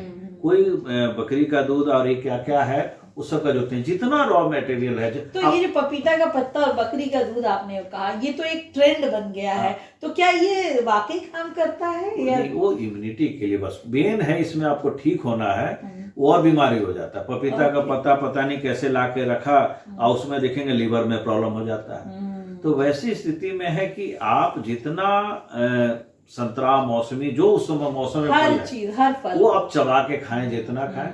खाना में आपका जो खाना, जो भी आपका घर का खाना हो, उसमें कम मसाला तेल हो कि पेट में गैस्ट्रिक इरिटेशन ना हो। उसके साथ साथ आप जो है पानी, उसमें पानी का रोल हो जाता है। आप कोविड में देखेंगे सुसुम पानी हम लोग ज्यादा पिलाए, इसमें हम लोग ज्यादा ऐसे। आप पानी, आप जब कोई बीमारी नहीं है तो आप पानी जितना ज्यादा से ज्यादा लें, लेकिन थोड़ा उसमें कहेंगे पानी कैसे पता चले। अब जैसे यूरिन का कलर अगर आपका गाढ़ा रेड है तो आपका सोचिए कि आपको इन्फेक्शन कहीं ना कहीं आप पानी की कमी हो रही है। येलो है तो थोड़ा सा पानी, लेकिन अगर पानी जो हम लोग जो व्हाइट होता है कलर आ रहा है, वो नहीं, रंगीन व्हाइट नहीं, हम लोग व्हाइट क्यों रहे, पानी का कोई कलर नहीं होता है। व्हाइट जब होगा, व्हाइट नहीं होता, हम लोग जब जो यूरिन होता है उसका कोई कलर नहीं होता, उसका पीएच हम लोग देखते हैं अलग अलग उसका जो है कलर का होता है। लेकिन जब आपका जो एक नॉर्मल पानी का कलर कहिए जो लगे तो ठीक है, यानी कि आपको पानी की जरूरत नहीं है। लेकिन अगर पानी में, इसमें आपको माध्यम बताऊंगा कि पानी में बबल्स बनना शुरू हो गया तो सोचिए कि आपका कहीं किडनी से नेफ्रॉन्स का क्या स्थिति है, कहीं एल्बुमिन प्रोटीन तो नहीं आ रहा, तो पेशाब का रूटीन करा के देखें। अगर पेशाब में व्हाइट का मतलब है पन्ना पेज जो है आपका उस तरह हो रहा, तो हम लोग देखते हैं कि काइलूरिया तो नहीं है, काइल पेशाब से तो नहीं आ रहा, एल्बुमिन तो नहीं आ रही है। और वैसा स्थिति में आएगा तो फिर खतरा का निशानी है। मतलब अगर पेशाब में बबल्स आ रहे हो तो थोड़ा खतरा है। हाँ, या स्मेल ज्यादा हो रहा है। तो वैसी स्थिति में क्या होता है, कई लोग क्या है, कितना लोग जाने के बाद या पानी देते हैं, कहते हैं बहुत स्मेल है। तो वैसी स्थिति में आपका पहले से अलार्म देता है, शरीर बताता है कि हाँ कि आपका जो है नेफ्रॉन्स जो है वो गड़बड़ वहां हो रहा है। तो उसके लिए EGFR टेस्ट होता है, वो EGFR टेस्ट करा के देखा जाता है, और बहुत सस्ता जांच आपका रूटीन करा के देख सकते हैं। लेकिन वो डॉक्टर के ही गाइड में, फिर मैं कह रहा हूँ कि अपने से ना कराएं, लेकिन आप यूरिन रूटीन एक्सरे कराएं, थोड़ा सा डाउट होता है कंसल्ट डॉक्टर। और इस पूरे बात में सर एक चीज रह गई, जब हमने ये आपने यूरिन वाली बात कही, तो महिलाओं के लिए स्पेशली, अभी तक हमने महिलाओं की बात नहीं करी, तो महिलाओं को किस प्रकार से अपनी चीजों को, जैसे अभी पानी की बात की, तो महिलाओं में सबसे ज्यादा इन्फेक्शन का इश्यूज खड़ा हो जाता है, तो उसको महिलाओं को कितना इस समय ध्यान रखना चाहिए? देखिए मैम, महिलाओं के साथ प्रॉब्लम भी है। अब होता है कि बाहर में मार्केट में गई तो उनको जाना है कि वॉशरूम हर जगह साफ नहीं है, तो फिर उनको इन्फेक्शन होने का डर होता है। तो वैसे होल्ड करती हैं पेशाब। हाँ, तो उसको होल्ड करती हैं। तो जैसे हमारे पास एक महिला है, अच्छी फैमिली, उनको इकोलाई था, बहुत साफ सफाई घर में, हाइजीन का बहुत ध्यान रखते थे। डॉक्टर साहब हमको कैसे हो गया? आपका लाइफ स्टाइल, तो हम ज्यादा सफर, कभी वो सब सेंटर चेक करने जाते हैं, देखने जाते हैं। एक उनका था पर्टिकुलर सेंटर, सब जगह चेक करने जाना। तो कई बार होता है कि जनरल वॉशरूम यूज नहीं करना उनके यहाँ है, और कई बार है तो वैसी स्थिति में है कि जो होल्ड करेंगे तो कई बार का इन्फेक्शन होने का चांस। पानी भी कम पिएंगे, जब पानी कम पिएंगे तो जो हम लोग का उसमें जो बॉडी से जितना भी जो वेस्ट जो है वो यूरिन से निकलता है, कुछ स्वेटिंग से निकलता है। तो वो क्या, ठंड के मौसम में स्वेटिंग होती नहीं है। लेकिन आप देखेंगे कि जैसे अभी ठंड का टाइम है, ये हम लोग का जो दिखेगा, ये हाथ जो है देखिए, ये लग रहा है कि सिकुड़ रहा है। हाँ, तो ये आप सोचिए कि जब ये टाइप का जो लाइनिंग आने लगा, जिसको वॉशरमैन हैंड बोलते हैं हम लोग, तो सोचिए कि आपको पानी की कमी हो रही है। और आप पानी पिए उसके हिसाब से, मुंह ड्राई होने लगा, तो वो पानी को पानी के रूप में नहीं पिया जाता, उसको आवश्यक तत्व तो हम ले रहे हैं भोजन, क्योंकि उसमें बहुत सारा जो है हम लोग के मिनरल्स हैं जो बॉडी में चाहिए होता है। तो इसीलिए पानी थोड़ा थोड़ा करके, हम लोग जब पढ़ते थे उस समय कई लोग कहते थे, पानी, टीचर पढ़ा रहे थे कि रोटी को पियो और पानी को खाओ। हम कहीं कैसे हो सकता है, सर ये उल्टा बता रहे हैं। बंगला में बोलते हैं बंगला में पानी है, खाओ। हाँ पानी खाओ। तो हम कैसे कैसे हो सकता है कि पानी को खाना कैसे है? तो क्या कि पानी खाना का मतलब है कि पानी को सिप सिप धीरे धीरे पीना, और रोटी को इतना चबाओ कि लगे कि वो पानी जैसा हो गया। मैंने उसको एक उदाहरण देना है, हाँ, एग्जाम्पल के तौर पर। तो इसलिए हम लोग देखिए खाना लोग क्या करते हैं ना, खाना खाए जल्दी जल्दी, टाइम देखे कि हाँ ऑफिस हो गया, जल्दी जल्दी खाना है, और पानी भी पी रहा है जल्दी। आपका और दोनों चीज साथ साथ किए जा रहे हैं, हाँ वो प्रॉब्लम होगा। तो इंडाइजेशन, बहुत तरह अफरा वगैरह जिसको हम लोग फ्लैचुलेंस, बहुत तरह की। एक सवाल और इसी बीच में आता है सर कि खाना खाते समय कहते पानी नहीं पीना चाहिए, खाना खाने के कितनी देर के बाद बताते हैं 30 मिनट्स तक करें, तो ये जो लोग नहीं कर पाते हैं इसको मतलब बहुत मुश्किल होता है ये। इसीलिए तो प्रॉब्लम है पेट का। हमने क्या कहा कि सब हम लोग जो बीमारी जो लाते हैं खुद, मतलब जब आप खाना खा रहे हो तो आपको पानी, उस समय पानी नहीं, आप जब भी आप लें तो पानी थोड़ा सा, मतलब कंठ सूख रहा है तो थोड़ा सा घूट पानी आप ले सकते हैं, लेकिन लास्ट टाइम का जो खाना खत्म हो गया तो थोड़ा सा पानी लेके आप हाथ वॉश कर लें, और फिर थोड़ी देर रुकने के बाद आप कितना मिनट रुकना चाहिए उसके बाद? हाफ आवर से आप रहिए, मतलब 30 मिनट। जैसे हमारे एक आर्टिकल से आया था कि चाय पे बताना चाहेंगे, इसी में एक नया चीज चाय कि चाय जो हमने बताया कि थर्मल इंजरी होने का ज्यादा चांसेस होता है। आप हद से ज्यादा आप चाय पी रहे हो तो चाय पीने का तरीका क्या है? तो चाय है कि अगर आप चाय बना तो चाय और आने में कम से कम 5 मिनट्स का टाइम होना चाहिए। होता है कि हम लोग लिए, बहुत सारे लोगों में देखती हूँ वो मतलब चाय आती है वो गरम गरम पी लेते हैं। हाँ। चाय की दुकान पे दिया, तुरंत ढारा, गरम एकदम किया, और वो ले रहा है। अब वो क्या होता है, कई बार लिप्स जल गया, कई बार अंदर का जो है उसमें जो है स्लेस्मा का जो है उसमें ह्रास होने लगता, तो आपको धोखा, बाद में बीमारियां बहुत सारी हो सकती है। तो मतलब चाय बनने के और चाय पीने के ड्यूरेशन में टाइम होना चाहिए, टाइम होना चाहिए 5 मिनट्स का, और कम से कम आराम से उसको चाय को आप जो है सिप करके हाँ, लेकिन आप चाय कितना लें तो बहुत ज्यादा दिन भर में लेना तो 2 से 3 कोशिश करें, ज्यादा नहीं, 2 बार आइडियली काफी है। अब लोग क्या करते हैं, जब होता है तो चाय पीते हैं, थोड़ी टेंशन हुई चाय बना चाय ले लो, तो ये नहीं करना है। चाय जो है आप लें तो चाय जो है आपको किया जाता है, चाय पीना नहीं है, चाय लेना है। इसको कहा जाता है एटेक्टिव, हम चाय लेते हैं, लेकिन हम लोग क्या करते हैं, चाय पीने वाला जो बीमारी है, समझ गया कि नहीं? तो यही इसको जो, इसीलिए उसको जो ध्यान देना पड़ा था। दूसरा है कि आप पानी आप जब भी लें तो आपका नेचुरल पानी, साफ सफाई हो।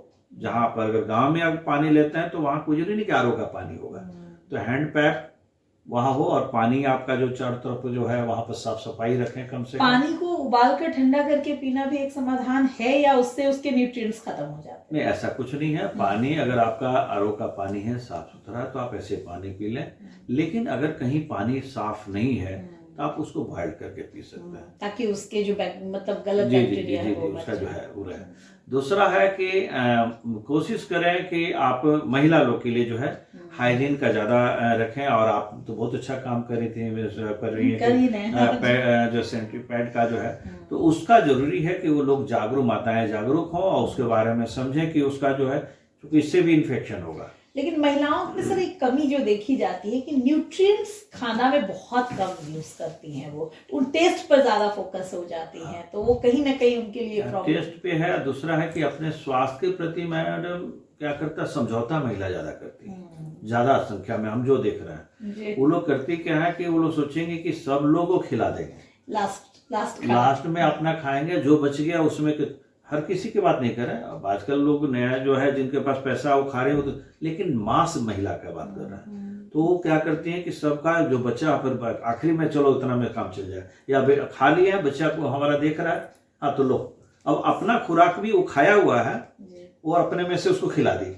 ये महिला के नेचर में ही होता है, उसको बदलना भी मुश्किल। हाँ, ये मुश्किल है। तो ठीक है कि आप उसको खिलाइए, लेकिन अपने शरीर पर ध्यान दीजिए कि आप जब स्वस्थ नहीं रहेंगे, क्योंकि सारा जो घर का जो है साइकिल है वो महिला पर है, और इस वजह से है कि वो महिला को अगर स्वस्थ आप नहीं रखते हैं, अगर वो बीमार पड़ती हैं, तो सोचिए कि पूरा घर का सिस्टम गड़बड़ हो जाता है। तो उनको अपने खान पान पर जैसे कैसे ध्यान देना चाहिए सर? क्या उनका डेली जितना हम कहते हैं कि वो नियम नहीं कि सब लोग खाएंगे तो आप खाएंगे, आपको इच्छा है, आप अपना समय है, जब भूख लग रही उसको बना लीजिए कि मुझे भूख लगने का दूसरा है, आप टाइम बना लीजिए कि ये टाइम पे मुझे खाना है, ये टाइम पे ये करना है, आप देखिएगा स्वतः भूख लगने लगेगी।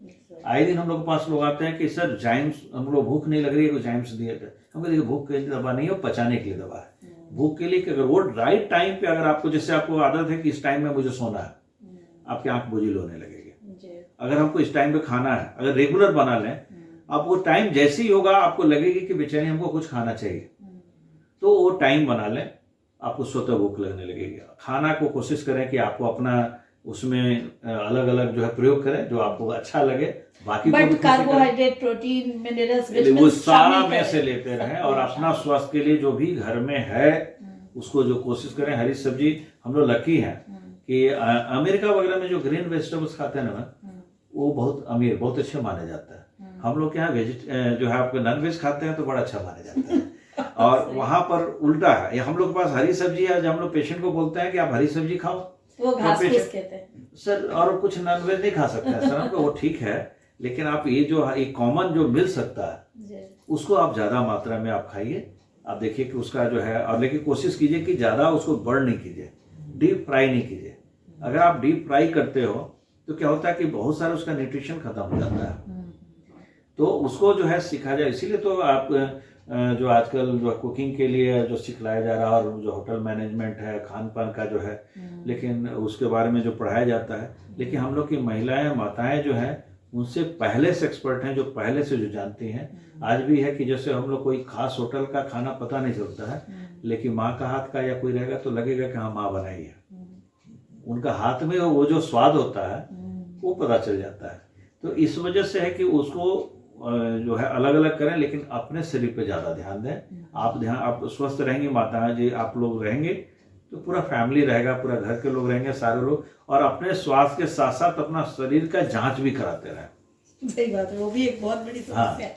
महिलाएं अपने रेगुलर चेकअप में भी जैसे महिला लोग के लिए धूप में नहीं बैठती, विटामिन डी की कमी, कैल्शियम, वो तो सबको रहता है, माताओं को ज्यादा होता है। उसके साथ साथ आयरन की ज्यादा कमी है। और उसमें जब हम लोग जब लिखते हैं, सर हमको दीजिए, नहीं हमारे शरीर में ब्लड है, मेरी वाइफ के साथ है, आयरन की दवा लाएंगे, हम कहे खाइए ब्लड बनेगा, आप अपने खा लीजिए, आपको आयरन की, हमको हमारा आयरन है बॉडी में। वही है रखा हुआ, उसका ध्यान नहीं देती हैं लोग, क्योंकि उनको लगता है बेवजह हम दवा खा रहे हैं। 40 के बाद थोड़ा बोन डेंसिटी का भी इशू होता है, तो वो भी नहीं समझती हैं कि कैल्शियम लेना चाहिए। और दही भी बहुत प्रचुर मात्रा में नहीं लेती हैं। हाँ, वो भी एक तो इशू। इस वजह से उसको लेना है धूप में थोड़ा सा। अच्छा, धूप में हम पूरा कपड़ा पहन के बैठे हुआ, तो उससे कुछ नहीं होना है। आप सोच रहे कब तक धूप में विटामिन डी की जरूरत नहीं है, ये गलत है। क्योंकि आप जो पूरा धूप में जो आप ले रहे हैं, तो इस पे हिट ले रहे हैं। विटामिन डी जो फॉरनर लेता है, सब जो सन बात करता है, तो हमारे यहाँ वो कल्चर ही नहीं है। हमारे यहाँ था पहले आंगन वाला कॉन्सेप्ट। तो पहले था कि गांव में जो आंगन होता था उसमें जेंट्स को अलाउ नहीं था, महिलाएं ही उसको यूज करती याद थी, है? और वो बैठती थी, अभी भी हम लोग और नहाती भी थी वो। हाँ, वहीं पे, हाँ वही, बस आंगन में ही स्नान करेंगे। और जेंट्स को जो बाहर में जो है दलान होगा, वहां पर लोग रहेंगे, वहां ठहरना है। और उसके बाद से जब आना है खाने के लिए, उसका उसारा है, उसमें ही उसकी टाइमिंग होती थी, उसके पहले अंदर भी नहीं तो उस समय आंगन में वो लोग बैठ के वाइल को मालिश करेंगे, धूप लेंगे। अब के समय में तो हम लोग कहीं नहीं, चूंकि जगह कम है, फ्लैट सिस्टम में हम लोग क्या, तो वैसी स्थिति में विटामिन डी आपका सिर्फ खान पान से ही नहीं होगा, विटामिन डी लेना होगा।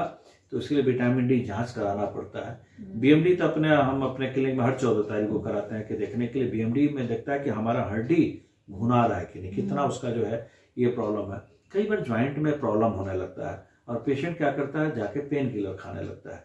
कभी भी पेन किलर नहीं खाना है। और महिलाओं को ये जॉइंट पेन की प्रॉब्लम बहुत जी जी, तो इसीलिए जांच ये देखना होता है कि क्या उसका यूरिक एसिड का प्रॉब्लम है, ऑस्टियोआर्थराइटिस है, एंक्लोसिस है, रूमेटिक अर्थराइटिस है, या बहुत सारी और भी जो ऑर्थो का जो केसेस है, तो उसके हिसाब से डॉक्टर उसका तय करता है। लेकिन कैल्शियम तो कम से कम लें। दूध आपका हो सकता है, तो दूध और दही तो नॉर्मल चीज है, नॉर्मल है कि आपका अगर कम से कम घर जेंट्स को चाहिए कि आप बाहर तो खाते हो, घर में आप उनको अगर इसको जो है प्रमोट करें कि वो खाएं, और तो उससे फायदा सबका होगा। लेकिन विटामिन डी जरूरी है, सन बाथ बहुत जरूरी है। हाँ, सन बाथ जरूर, कम से कम छत पे जाके, महिला के लिए कि अगर सब लोग ऑफिस चले गए तो छत पे अगर आपका जगह है तो थोड़ा सा धूप में आप थोड़ा सा बैठें, ओपन आपका, तो हम लोग होता है क्या ना कि हम सांवले हो जाएंगे। तो उसका क्या टाइमिंग भी है सर, कि उस टाइम का सन रे जो होता है वो बहुत फायदेमंद होता है? सूर्योदय, अरुणोदय। अभी हमको लगता है कि अरुणोदय के बारे में लोग नहीं जानते। अरुणोदय का मतलब जो सूरज का ललिमा जो होता है, जो शुरुआत का जो जो होता है, जो हल्का जो हम लोग गुनगुना जो कहते हैं, जो धूप होता है, वो ज़्यादा फायदेमंद होता है। ये नहीं कि आप दोपहर में 12-1 बजे के करीब में बैठे हैं तो उसमें जो होता है ओजोन परत का भी क्या है, और जो उसमें हीट ज़्यादा रहेगा, और हम लोग एकदम वो दोपहर के टाइम को चूज करते हैं, उसको अभी जाके बैठो, अभी जाके बैठे। तो इसीलिए शुरुआत सुबह का जो है, इसीलिए तो सुबह में जो टहलने वाला जो रहता है, हम पेशेंट को बोलते हैं कि सूर्योदय जो सुबह में जाइए, आप जाके पार्क है वहां जाके टहलिए, तो पेशेंट बोलता है सर हम ड्राइंग रूम में टहल लेते हैं। हम कभी ड्राइंग रूम में टहल ही नहीं सकता आदमी, उसका कोई मतलब ही नहीं होता कि आप जैसे हुआ तो थोड़ा छोड़ो बैठ जाते हैं, इतना दूर में आप क्या टहलेंगे। लेकिन आप जब बाहर जाते हो तो दूसरा को देखते हो और उससे इंस्पायर होते हो कि भाई हमें भी टहलना चाहिए, हमको भी। दूसरा है कि हम लोग का वो एक माहौल वहाँ का मिलता है, ऑक्सीजन सब मिलता ही है। दूसरा है कि एक दूसरे के स्माइल, हंसना जरूरी है मैडम। आपके माध्यम से जरूर कहेंगे, हम लोग तो बात बहुत सारा अलग पे कर रहे हैं। लाफिंग थेरापी, लाफिंग थेरापी में कि हंसे तो खुलकर हंसे। आजकल हम लोग हंसना में भी कंजूसी कर रहे हैं और ज्यादातर कोशिश कर रहे हैं कि उसमें भी बस एक फॉर्मेलिटी कर लेते हैं, तो ये नहीं रखना है। दूसरा है कि आप कभी भी पॉजिटिव लोगों के साथ ज्यादा रहें। नेगेटिव लोगों के साथ अगर रहेंगे तो नेगेटिविटी ज्यादा आने लगती है। दुनिया ये है, दुनिया खराब है, सब कुछ खराब है, तो आप सोचते हैं सचमुच सब कुछ खराब है। लेकिन जब आप पॉजिटिव रहते हैं तो लगता है कि नहीं, हाँ पॉजिटिव आपका तो एक पॉजिटिव एनर्जी आता है। जैसे आप कहीं आते हैं और वहां हम लोग पहले देखते हैं कि हाँ कुछ पॉजिटिव महसूस कर रहा है। तो पॉजिटिव क्या होता है ना कि वहां के लोग कैसे कितने पॉजिटिव है। अगर आप नेगेटिव रहते हैं तो इस बॉडी से एक ऑरा निकलता है जो नेगेटिविटी चारों तरफ फैलता है। और वैसी स्थिति में आप क्या करते हैं कि आप हमेशा नेगेटिव होते हैं। आप नेगेटिव आदमी के पास बैठेंगे वो हमेशा नेगेटिव। तो इसलिए जो स्वास्थ्य से हटके है, लेकिन स्वास्थ्य में आता है, मानसिक स्वास्थ्य का है। तो इसीलिए मैं एक और चीज कहूंगा कि अगर मानसिक स्वास्थ्य के लिए कि अगर कोई कहे कि आपके बारे में कोई शिकायत करता है, आप खुश हो जाए कि आप लकी है कि कोई है कि आपके बारे में 2-4 आदमी पीछे बात करता है। अगर 2-4 आदमी उसी बहाने एक हो गए हैं आपके बारे में बुराई करने के लिए, तो कम से कम उनके जीवन में है, तो कम से कम और उनके लिए खास है कि आपके हिसाब से सर शारीरिक स्वास्थ्य से ज्यादा इम्पोर्टेंट होता है मानसिक स्वास्थ्य। मानसिक, इसीलिए ये जो है सब कुछ है, घर में भी रहे, कोई गॉसिप कर रहे हैं, ये उनकी समस्या है, आपकी समस्या नहीं है। आप अपनी उड़ान में रहें, हमेशा पॉजिटिव रहें, अपने लाइफ को अपने एंजॉय करें। और खान पान के साथ, क्योंकि हम लोग का ये आज का जो मेन हमारा जो था ये व्यू था कि शारीरिक हो, भोजन हो, जैसे हमने कभी मेडिसिन नहीं बताया। सब जगह बोलते हैं कि खान पान आपका कैसे करें, लाइफ स्टाइल को कैसे जिए, हंसें, और किसी भी प्रकार का कोई गॉसिप हो उसको बोलने दो, क्योंकि आप खुश हो कि आप लकी हो कि कोई आपका ख्याल करने वाला कि पल पल आप पर मॉनिटरिंग कर रहा है और बैठ के शिकायत कर रहा है, तो वो कम से कम उसकी बॉन्डिंग बना दी आप।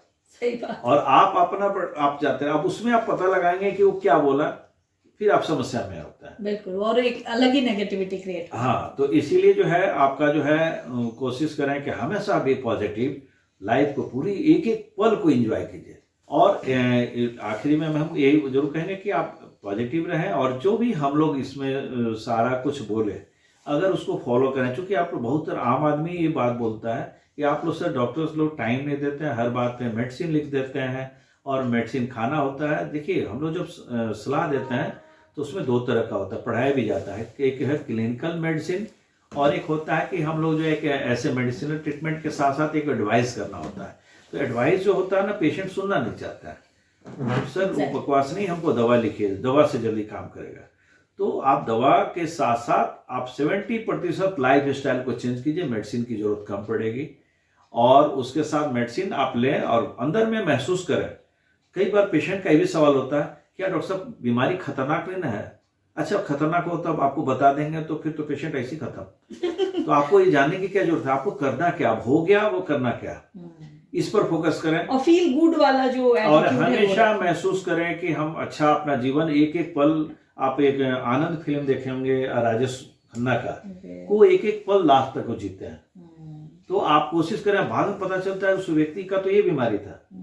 तो इसलिए जो है पल पल अपने लाइफ को, जो भी है लाइफ को आप एंजॉय करें। उसमें एक डायलॉग भी था, जिंदगी लंबी नहीं, हाँ अच्छी होनी चाहिए। हाँ, तो इसलिए उसको जरूर करें। और डॉक्टर का जो एडवाइस है उसको फॉलो करें, और जो घर का जो नुस्खा पुराना वाला है उसको भी करें। और कभी भी गूगल बाबा से सर्च करके मेडिसिन में आपको हाथ जोड़ के कराऊँ, उसको कभी ना ऐसा करें, नहीं तो भविष्य में आने वाला में दो चीज़ ज़्यादा होने वाला है। एक तो सीकेडी का, किडनी का ज़्यादा प्रॉब्लम होने वाला, जो अब दवाएं जो ज़्यादा ले रहे हैं, हम लोग जांच करा रहे हैं, कम टाइम में किडनी बहुत डैमेज है। और वो कारण है कि पहले से पेशेंट कहता है आपको कुछ नहीं है, वो दवा जो है उल्टा सीधा खाया, जिसके वजह से कई बार कुछ दवाएं, जैसे अभी कुछ दवाएं हैं जो पेन किलर है और पेट में उसको हो सकता है अल्सर है, और वो दवा खाया तो उसको पेट में ब्लीडिंग कर सकता है, उसको नुकसान कर सकता है। तो इसलिए कोशिश करें कि और मैक्सोपैथी ना कराएं। मैक्सोपैथी में क्या होता है कि हम दूसरे पैथी के हैं, और होम्योपैथी है, हमको एलोपैथी इलाज कर रहा है, आयुर्वेदा है और उनको इस बारे में पूरा जानकारी नहीं है, और वो इलाज उसको दे रहे हैं, तो फिर वो धोखा होगा। इसलिए जो जिस पैथी के डॉक्टर हैं उनसे वही इलाज कराएं। एग्जैक्टली, ये बहुत इंपॉर्टेंट है, जिसके वजह से अभी बहुत कंफ्यूजन भी क्रिएट होता है कि हर डॉक्टर हर चीज बता देते हैं, तो वो सही नहीं होता है।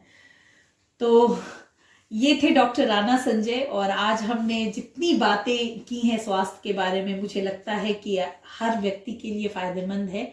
न सिर्फ शारीरिक स्वास्थ्य और बल्कि मानसिक स्वास्थ्य के बारे में भी हमने बात करी है। तो मुझे लगता है कि ये पॉडकास्ट जो आज का है ये सभी लोगों के लिए फ़ायदेमंद होगा। और डॉक्टर साहब ने 2-3 बातें जो बहुत महत्वपूर्ण कह दी हैं कि सेल्फ मेडिकेशन से बचना चाहिए और बहुत ज़्यादा नेगेटिव चीज़ों को अपने लाइफ में नहीं शामिल करना चाहिए, खान पान का ध्यान रखें, तो वैसे ही दवाओं की संख्या आपकी ज़िंदगी में कम हो जाएगी और डॉक्टर से आप वैसे ही बच के रहेंगे, क्योंकि हमारा मानना है कि डॉक्टर और वकील के पास वर्स्ट स्थिति में जाना चाहिए। तो ये हर एक आम व्यक्ति सोचता है। तो मुझे लगता है कि आज की डॉक्टर साहब की सलाह आप लोगों के बहुत काम आएगी और इस पॉडकास्ट से आप लोगों को बहुत फ़ायदा होगा। तो ज़रूर देखें इस पॉडकास्ट को और जो अच्छी चीज़ें आपको लगे उसे इससे ज़रूर। अगर आपके कुछ सवाल हों, अगर आपको लगता है कि मुझे और इसके बारे में विशेष जानकारी पर कोई पॉडकास्ट करना चाहिए या कुछ और स्पेशल करना चाहिए, तो आप हमें ज़रूर बताएं इस पॉडकास्ट के कमेंट बॉक्स में, ताकि हम अगली बार स्वास्थ्य से जुड़ी आपके लिए और अच्छी पॉडकास्ट ला सकें। Thank you so much.